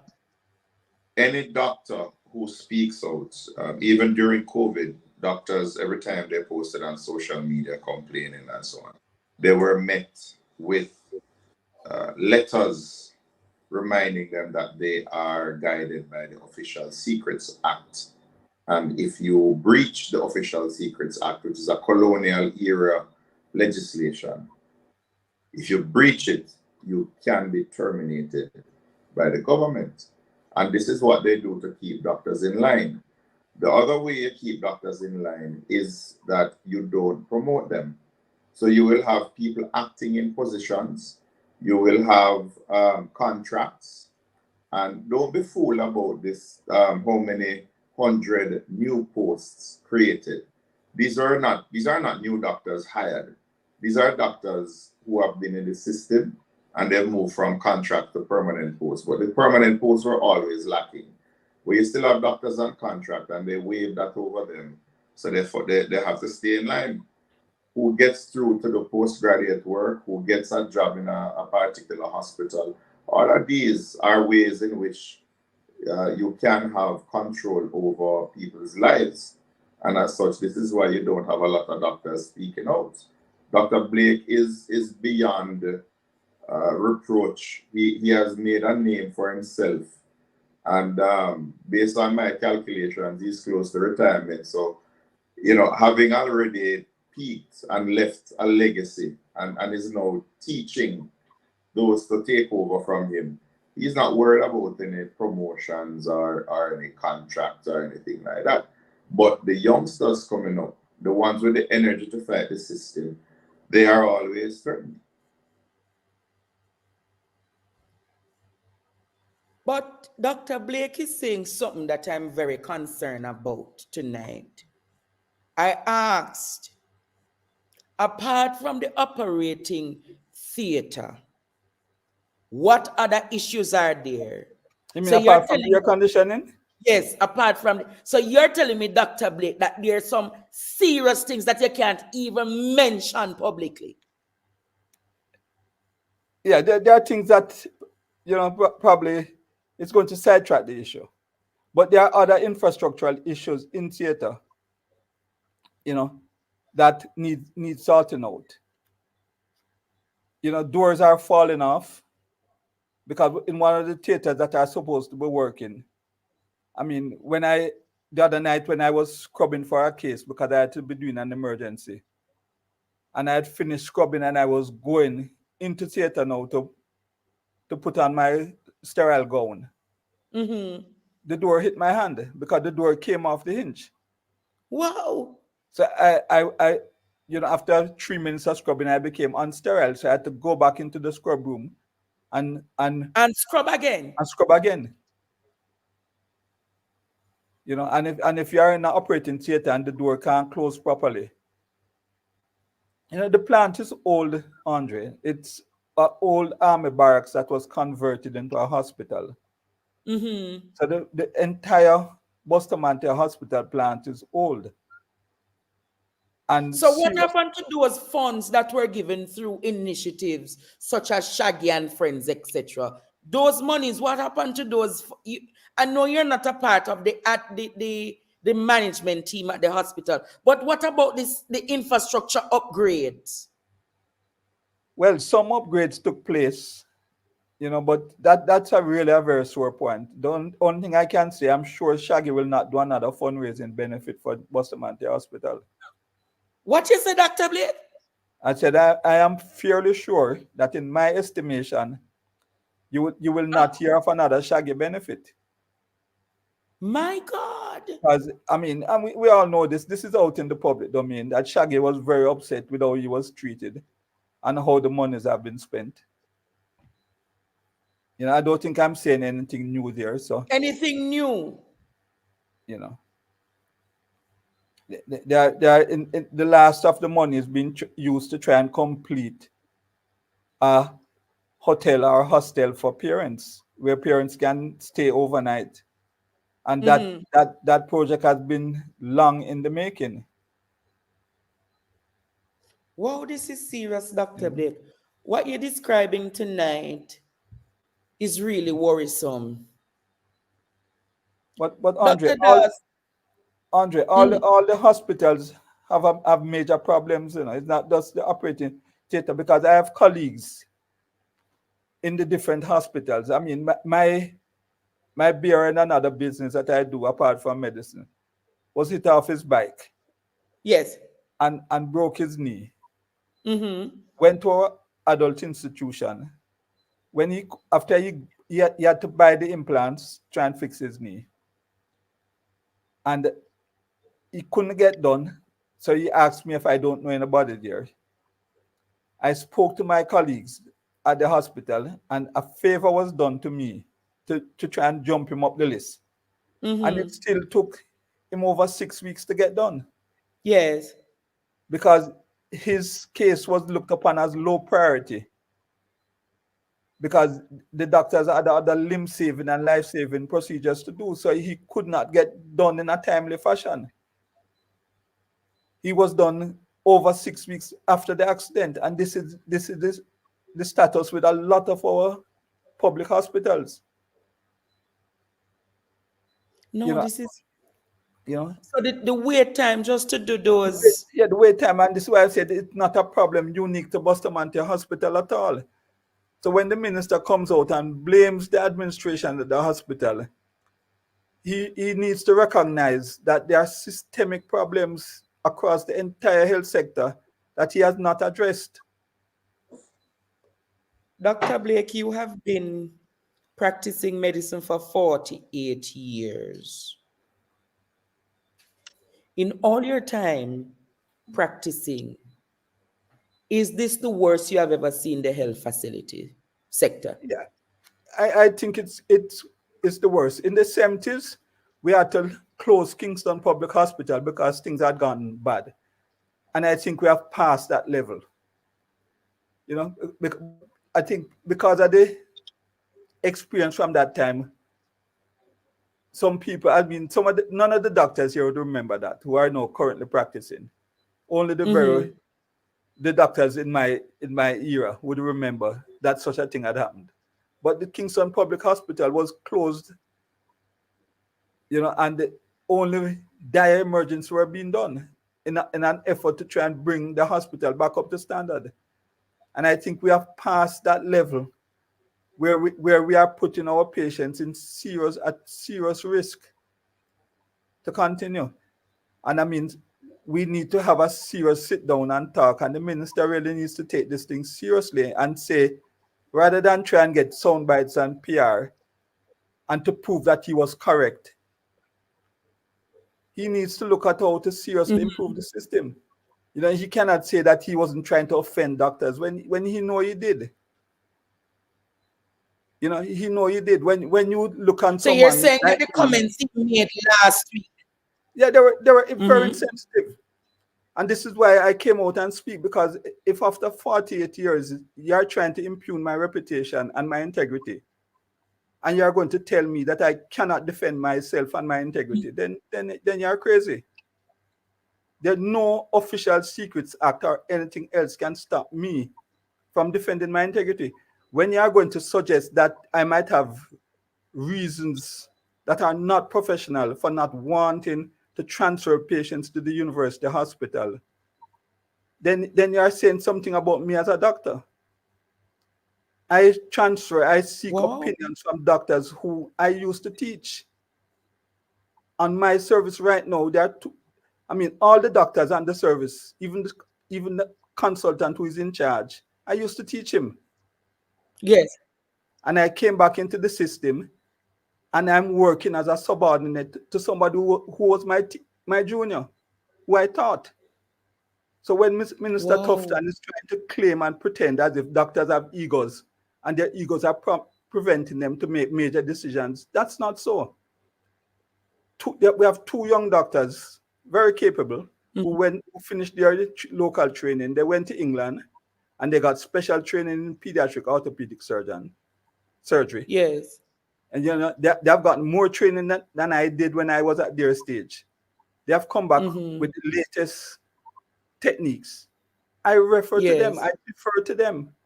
I go to them and say, how was this done when you were in England? Teach me something. I don't have a problem deferring to more senior people. So when the minister sits there and saying he doesn't understand why we didn't just send the patients to university, probably it's something with the doctors and their egos. And to give that kind of impression, why we didn't send them to university, that's not so. That's not how the profession works. We defer all the time to people who has the skill that we don't have. And we recognize our limitations. You know, and So you're saying him insult your years of service and your practice, knowing you and others have made this sacrifice to be saving people's life in this profession. Yeah, and this is why I came out and spoke. You know, when you suggest that I would have other motives of ego, I mean, doctors have egos, you know. I'm not for one moment denying that, because we are highly skilled and highly trained, and we know that. So you're bound to have an ego because you believe in yourself and you know your capabilities, but at the same time, you know your limitations. And if the minister makes a lot, and that the Bustamante Hospital is the only pediatric hospital in the English-speaking Caribbean. So for us to send patients anywhere else, you are sending away from the apex institution to a lesser institution. And we should try and maintain the apex nature of Children's Hospital. That's all we are saying. Keep us at the top of the food chain and keep us delivering first-class service to the nation's children. My question is, Dr. Blake, ever since this issue has come to the public, and this has been from last week, has Minister Tufton made any efforts to meet with the doctors and to have a discussion with you all? Not at the Bustamante Hospital. I heard he had meetings. So don't you think that I heard he had meetings with some doctors at the University Hospital today, but you know, in which he's trying to out some fires that he lit himself. But I'm not sure that the doctors were impressed, because he repeated the very same things that he said about doctors and about his hospital staff. Andre, let me. Yeah, Dr. Das, come in and tell us.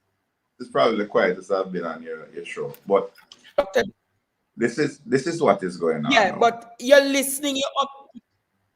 Well, yes. I am learning. You know, I know Dr. Blake from sports medicine and all of that. He's very good friends with my father, and he's one of the highly respected orthopedic surgeons in Jamaica, and one of the fathers of sports medicine. Yeah, your dad and I started that institution together. Yeah, man, he told me the stories. So, and he wanted me to go into sports medicine too, but I chose another road. But just listening to Dr. Blake and seeing that the problems still exist, what Jamaicans have to understand what is taking place here and contrast and compare is that the problems exist. You have 5 people, 5 families now whose children never got their surgeries done because of this. They're still left out there. I know for a fact that the surgery that was told to the nation was going to be done the next day, it could not have been done the next day because the mission was leaving. I knew it could not have been done next week, which is this finishing tomorrow, Friday. Right? Yes. This will be done anytime soon. I can tell you that because there are a lot of logistics that have to be worked out now. And what is happening, instead of trying to fix the problem or speaking with the people on the ground at Bustamante to say what happened and how can we stop this from happening again, it is all damage control.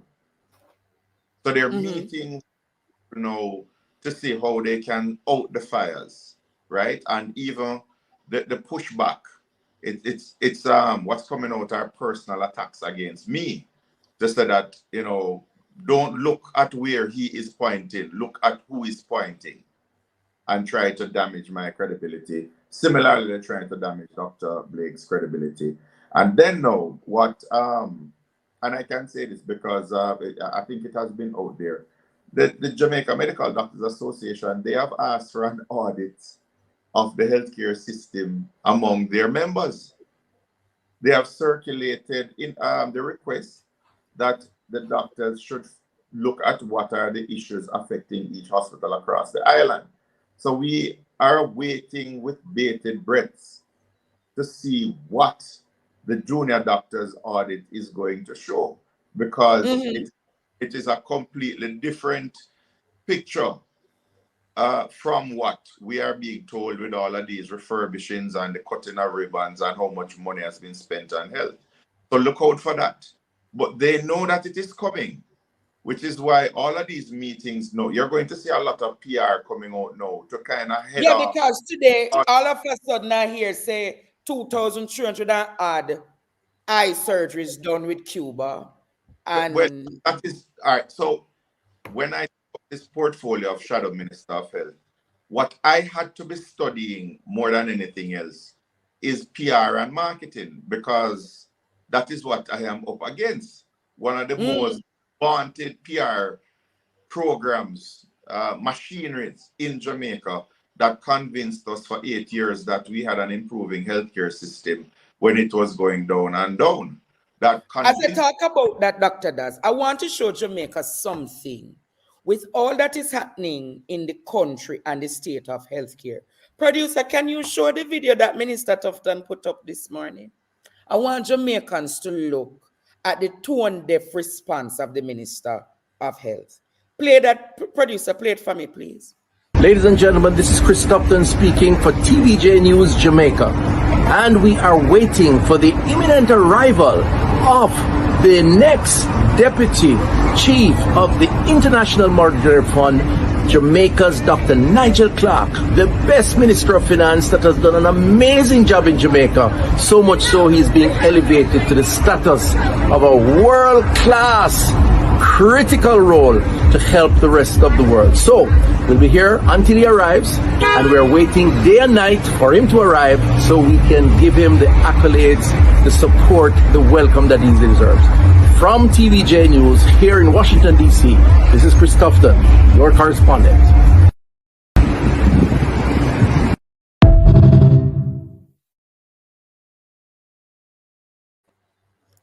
Dr. Dawes and Dr. Blake, that is what you have to be dealing with. Oh man, that's artificial intelligence, man. This AI thing is scary.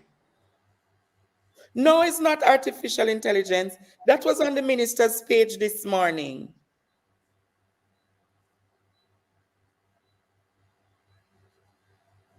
That was on Chris Tufton's page this morning. I bet you any money that what we're going to be seeing is a bunch of announcements, a lot of accomplishments, and a lot of positive stories aimed at drowning out the negative stories that are surfacing now. This is why you always see whenever there's a crisis at an institution, all of a sudden there's a lot of refurbishing, a lot of announcement about the changes to come, signing of agreements, etc. And all of these positive stories are meant to drown out the negative ones in an attempt to manipulate the masses. So they tried it. It hasn't been working of late because we have reached a tipping point now where people are beginning to wake up and the foolishness is not working anymore. With the ventilator story, a tone-deaf response, a video was circulated with a bunch of brand new ventilators saying abracadabra, with Eminem's song to show that, whoa, they're saying that the ventilators are missing, but look at them up here, it's magic. Very tone-deaf video, especially when you're talking about the shortage of ventilators right after a baby has lost their lives. But that was a feel-good story to drown out everything. Then there was a massive public relations campaign that looked at how many clinics were being refurbished, the groundbreaking for the hospital expansions, and then contracts being signed, and so on. And now in this case, because the issues are, one, canceled surgery, concerns about infrastructure, you're hearing the stories about how many surgeries are done in the Cuban eye care program. Now, look also for them to try and head off this business of the doctors producing their own audits. Because what they're going to do is to come out with some story that they have been having discussions with the doctors, or they have been looking at a review of the infrastructure across the island. No, they can't do that, because to do so would reveal exactly what Dr. Blake and the other doctors have been saying. So all of this is to try and just divert attention from what is going on. So it's a matter of look here, don't look over here. These are classic PR strategies, and they have been working for quite some time. But I think the consciousness of the people is becoming awakened right now, and that is why we are seeing people talking out. It's not this free walk, that free ride that they're getting on social media. I want to ask a question now. Dr. Blake, why have you come out at this time to talk out? Is it that you're fed up? Is it that you're tired of what is happening? No, it's really the thing that upset me the most. I'm tired of what is happening. I've been tired a long time, but I've been trying to help to fix what is happening. But when the minister can suggest that I am not speaking to my colleagues at the university hospital, and that the entire problem would have been solved if we at Buster had just come off our high horses and call our colleagues at University Hospital and send the patient there, everything would have been solved. That is most upsetting, because we know that when we send patients to the University Hospital, they get faced with a huge bill, and in a large number of cases, the University Hospital does not provide the services that we provide. You know, they get charged for registration fees, $2,500. You know, there's no registration fee at the Bustamante Hospital. They get charged for medications, and in a large number of cases, they have to come back to us to ask us to rewrite the prescriptions so that they can be filled at Bustamante Hospital. Because when they do get them at the University Hospital, they have to pay. So we know that, and even though minister says they get charged surgical fees as well, because University Hospital is not a public hospital, not funded by the government. On average, what is the cost for like a surgical fee at the university? No, it varies according to the type of surgery. For surgery. Yeah, but I know for the scoliosis patient, one of our patients was told that it was going to cost her over $1 million. You know, this is a patient who we had sent up to the University Hospital. So my question is, Dr. Blake, with almost 10% surgery not done, that means if the mission comes next year, it will have those 10 plus who comes for 2025. Am I correct? Yes, it will have them. So that means that the mission would have to be longer. Yeah, they set aside a week. We just probably have to work longer hours and try and do more cases on any given day. But you're explaining that with what is happening with the long cases at the Bustamante Children's. I'm hoping that by the time one positive that will come out of all of this, that they'll feel motivated, minister will feel motivated to insist and ensure that the Bustamante Hospital gets fixed, because he has said that money is no object. And if money is no object, spend some of that money on the hospital and fix the things that ail us at the Bustamante Hospital. Give us a first-class hospital fitting for the title of the only children's hospital in the English-speaking Caribbean. You know, just fix us. Give us a good working environment. Let my doctors feel happy. I'm very concerned at what I'm hearing tonight, Jamaica. I'm very concerned. about where we go as a country. I'm very concerned that tomorrow morning, Dr. Blake possibly will be getting a memorandum from the Ministry of Health saying that he has breached the Official Secrets Act. But Dr. Dawes, when you become Minister of Health, you will have situations, probably not as bad as this, but how do you plan to fix this with communicating with your doctors? Well, I don't claim to have all the answers.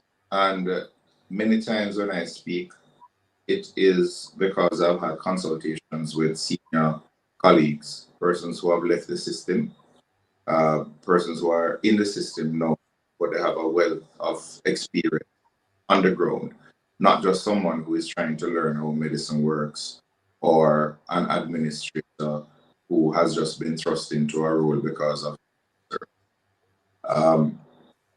and with that, the consultative approach has to be taken when these decisions are being made. So it can't be a policy decision where we are going to decide as a cabinet that we are going to build a new wing in a hospital and it's going to cost $5 billion, or we are going to ignore the recommendations of experts with respect to how we're going to treat with a hospital that has serious infrastructural problems, the way Cornwall was dealt with, where they ignored the experts and then made mistake after mistake, and they just put us in this bind right now. So we have to, the doctors, and I've already articulated this publicly, the doctors, the nurses, the administrators, the ancillary staff, the janitors, the security operatives, the clerical staff, the administration, everyone. We have to have a retreat at every hospital, because the problems that plague one hospital can be systemic and it can be unique as well. And with that, now we have to have a consensus as to how we're going to move forward. There are certain systemic ills that immediately. For one, maintenance. We have to have a trained cadre of biomedical engineers. And we have to start looking to our allies for help. Cuba has trained a lot of and so on. Why can't Cuba train biomedical engineers to fix the equipment that we have broken?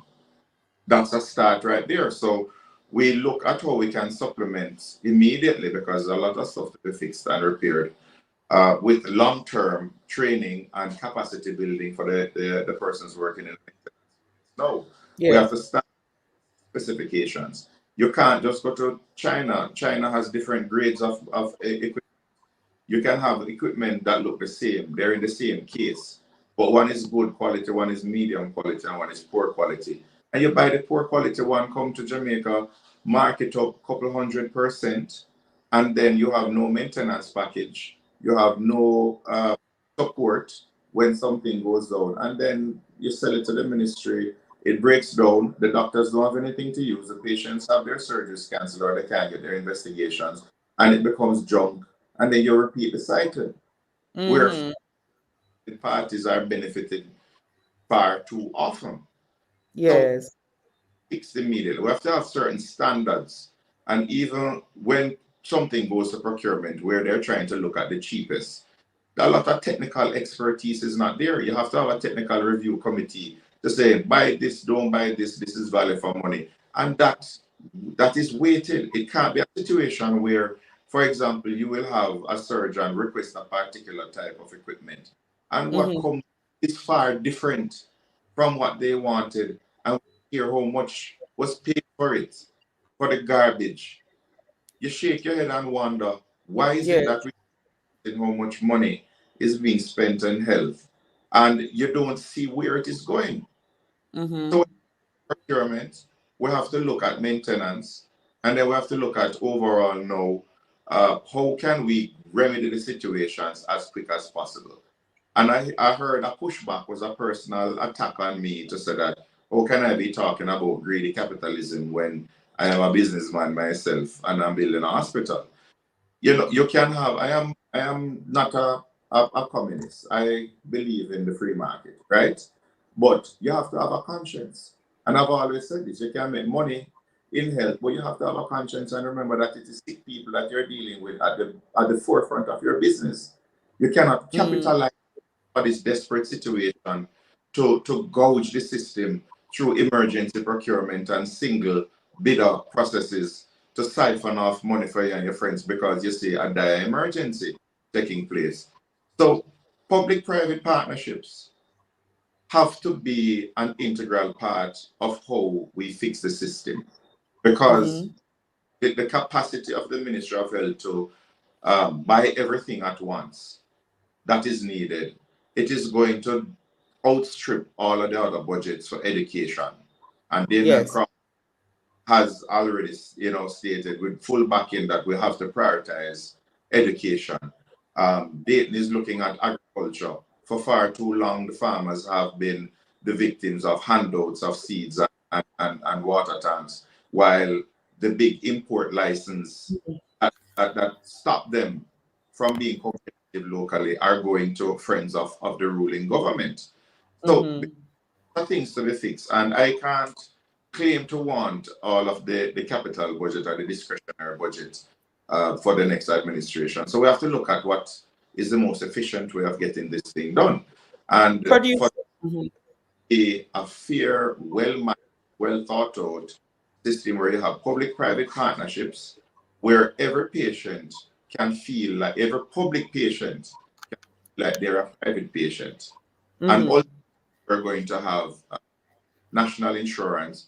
But in the meantime, to get the theaters up and running, to get the A&Es less crowded, to get proper diagnostics and so on, we have to have a proper framework in place for public-private partnerships while we build the capacity of the Ministry of Health to manage all of these patients on their own. And that is how I see we can reverse the decline very quickly and start to rebuild all that has been damaged in the public health sector.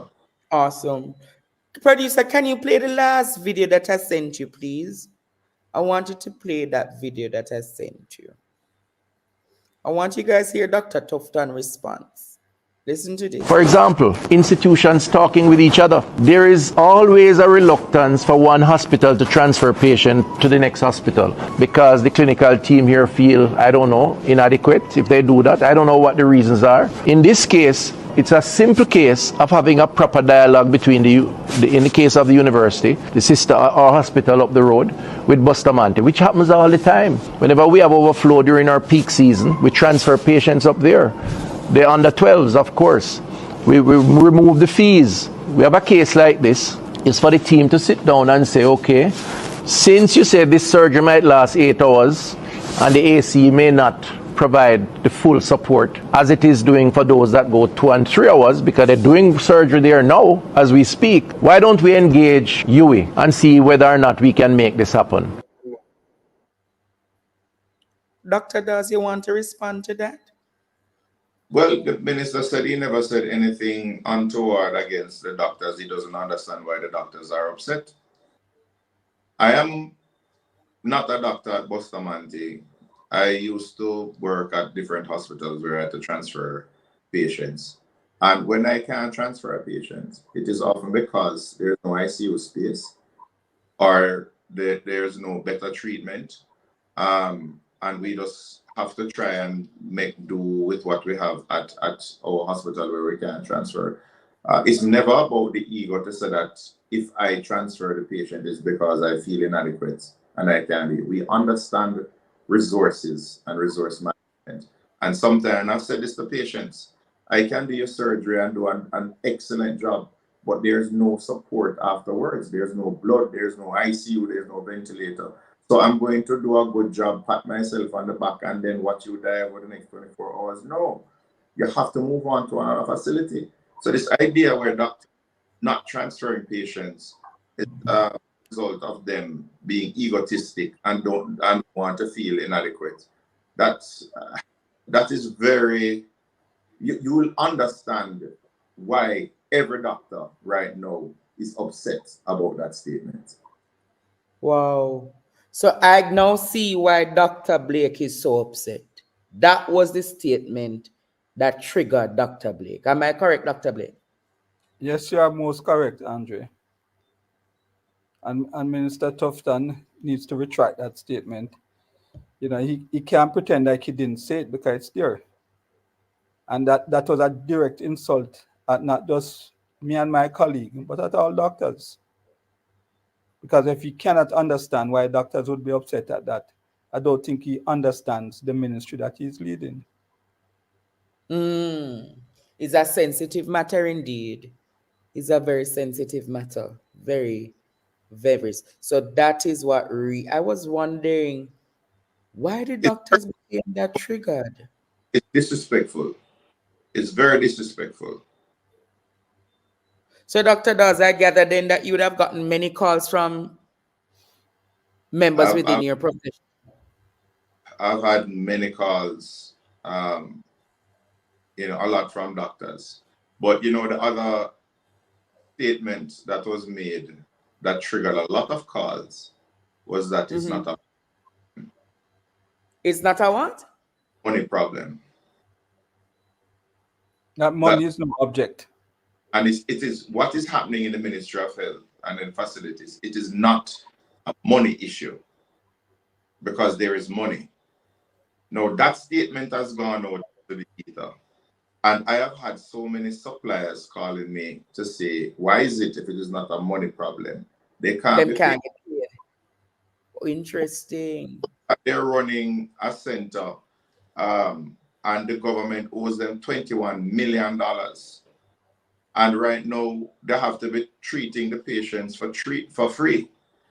I have seen where persons have come to me so that they've gone out to one of the entities within a public-private partnership to try and get some equipment with a letter of undertaking from the Ministry of Health, and they have been turned back because the people said we cannot go further into debt. Some of these suppliers are owed tens of millions of dollars. I am owed, Ministry of Health owe me money to you, Andre. For what, Dr. Dawes? I did surgery on someone with that letter of undertaking. And right now I can't get paid. I have other doctors to pay, nurses the nurses, you have to pay them because you can't hold anything. But other doctors need to get paid from that surgery. And there is nothing forthcoming. So I can tell you that ministry is not paying its debts. And I am one of those who are owed. No, it is a very small amount compared to the tens of millions you are calling me about. But it's a serious problem. And it's one of the reasons why we keep running out of equipment of supplies at the hospital, because these people have decided that they're not going to provide anything more to ministry. So you're running out of stitches. You're running out of cleaning equipment, cleaning and so on. It's terrible. No, I wonder if the minister... A tipping point, everything is converging right now. The equipment that they have bought that are substandard are reaching their end of their useful life. The equipment that have not been maintained properly, they are breaking down at an alarming rate.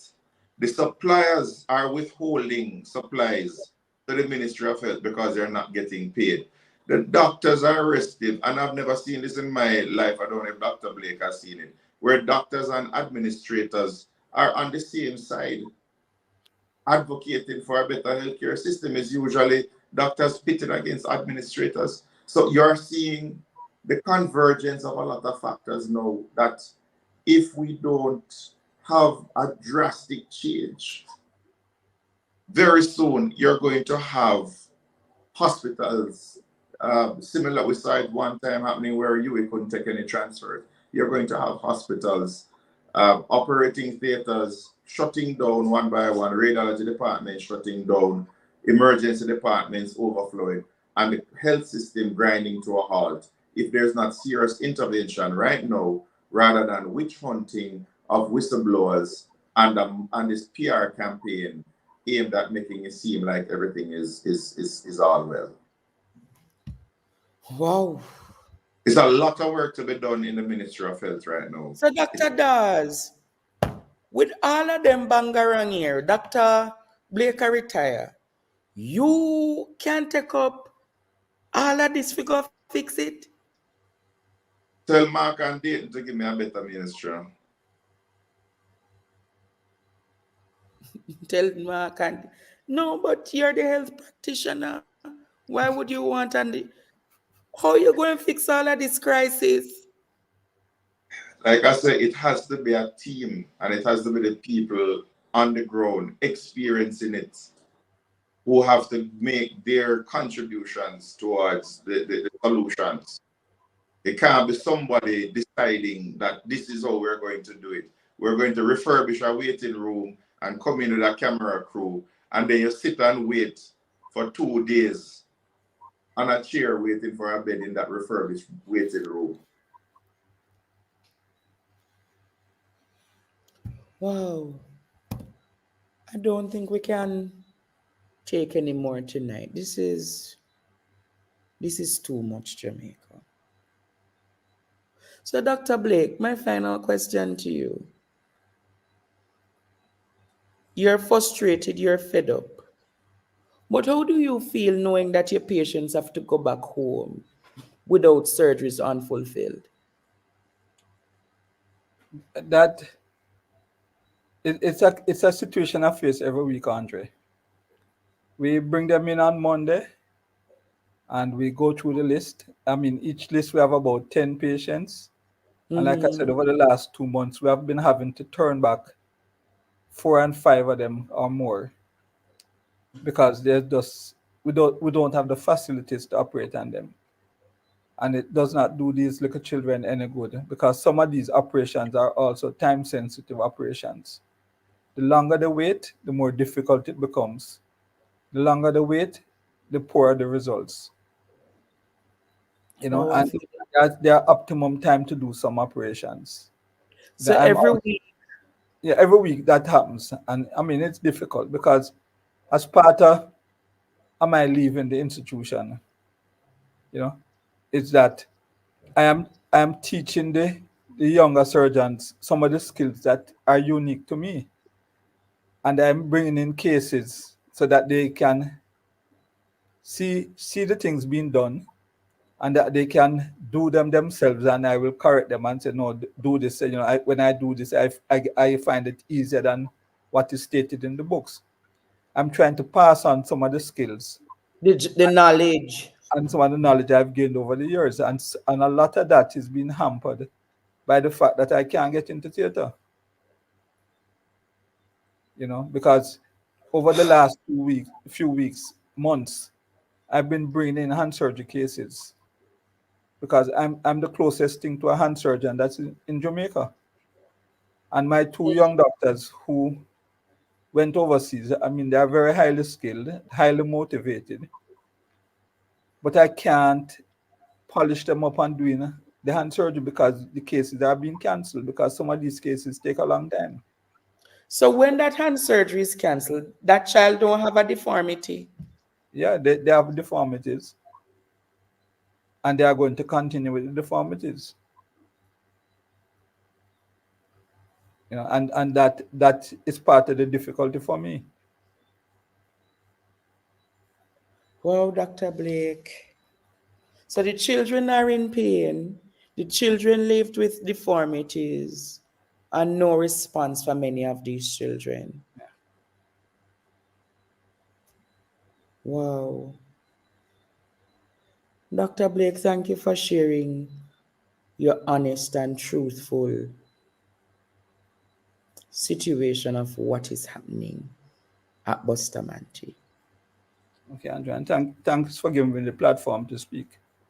And anytime you want to come to give expert advice on anything health related or sports related, I'm one message or call away.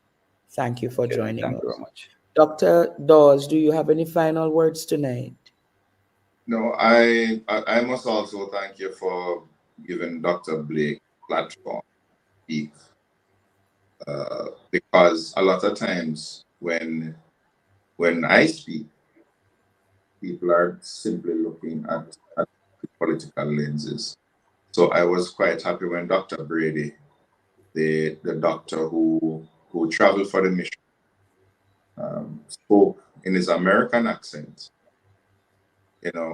not affiliated to any political party, about his distress at what happened. That resonated with the people. Dr. Blake, who is speaking from his heart as well and has nothing to gain politically. Mm-hmm. And everyone know the true position, that the true state that the minister is, the health sector. And his words will resonate a lot more because he's a very credible messenger who they can't say he's playing politics. So I thank Dr. Blake and I thank you for giving him that platform. And I just hope that people understand the gravity of the situation and let politics dictate your position on what we need to do to get a better health for us all. That's just one other word, 100. What the people at Children's Hospital want, and the surgeons, they want the operating theater fixed, and fixed now. Not beating around the bush, but we need plans to go ahead and just fix the hospital. You want it fixed with urgency? With urgency, and show that they care. So Dr. Christopher Tufton, the surgeons and the team of experts and professionals at the Bustamante Children's Hospital is making it clear. Just them not in the long talking, just fix the thing so that them can go to work and do them work.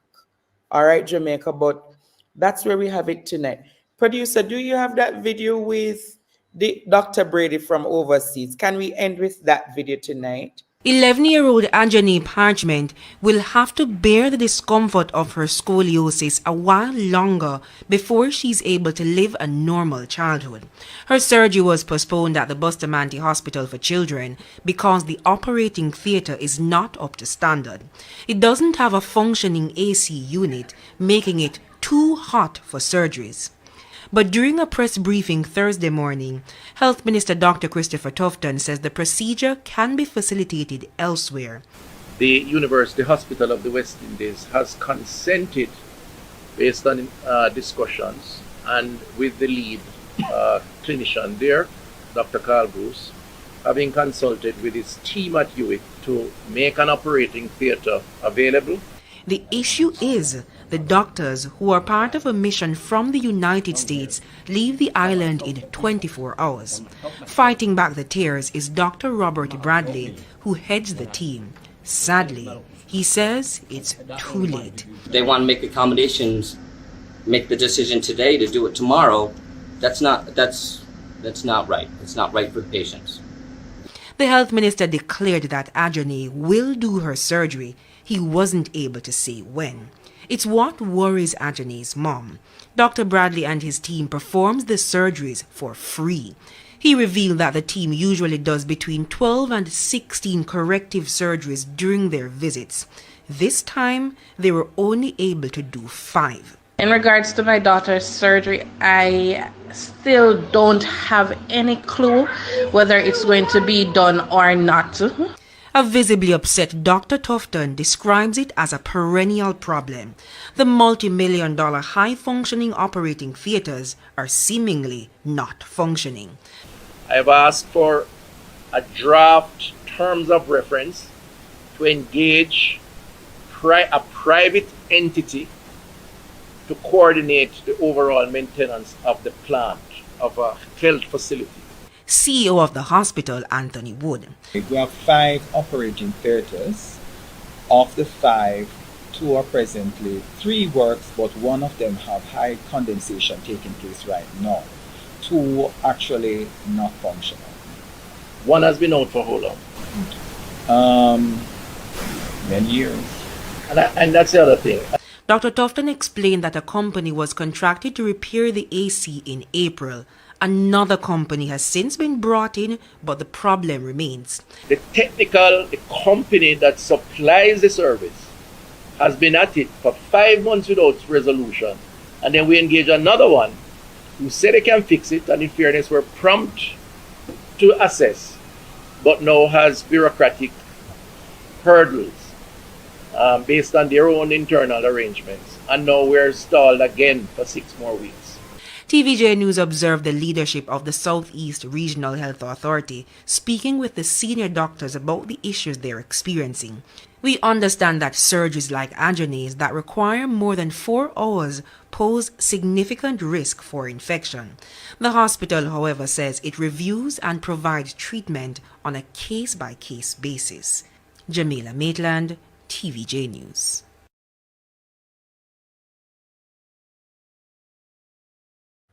There you have it. There you have it, Jamaica. Again, thank you, Dr. Blake. Thank you, Dr. Dawes, for joining the program tonight. We will follow up tomorrow at 1 p.m. We will follow up tomorrow, Jamaica, at 1 p.m. We'll follow up tomorrow at 1 p.m. We have gotten a further insight as to what is happening. You have gotten a detailed insight as what is happening. Doctors don't necessarily talk what is happening, but you have gotten further details as what is happening in the sector.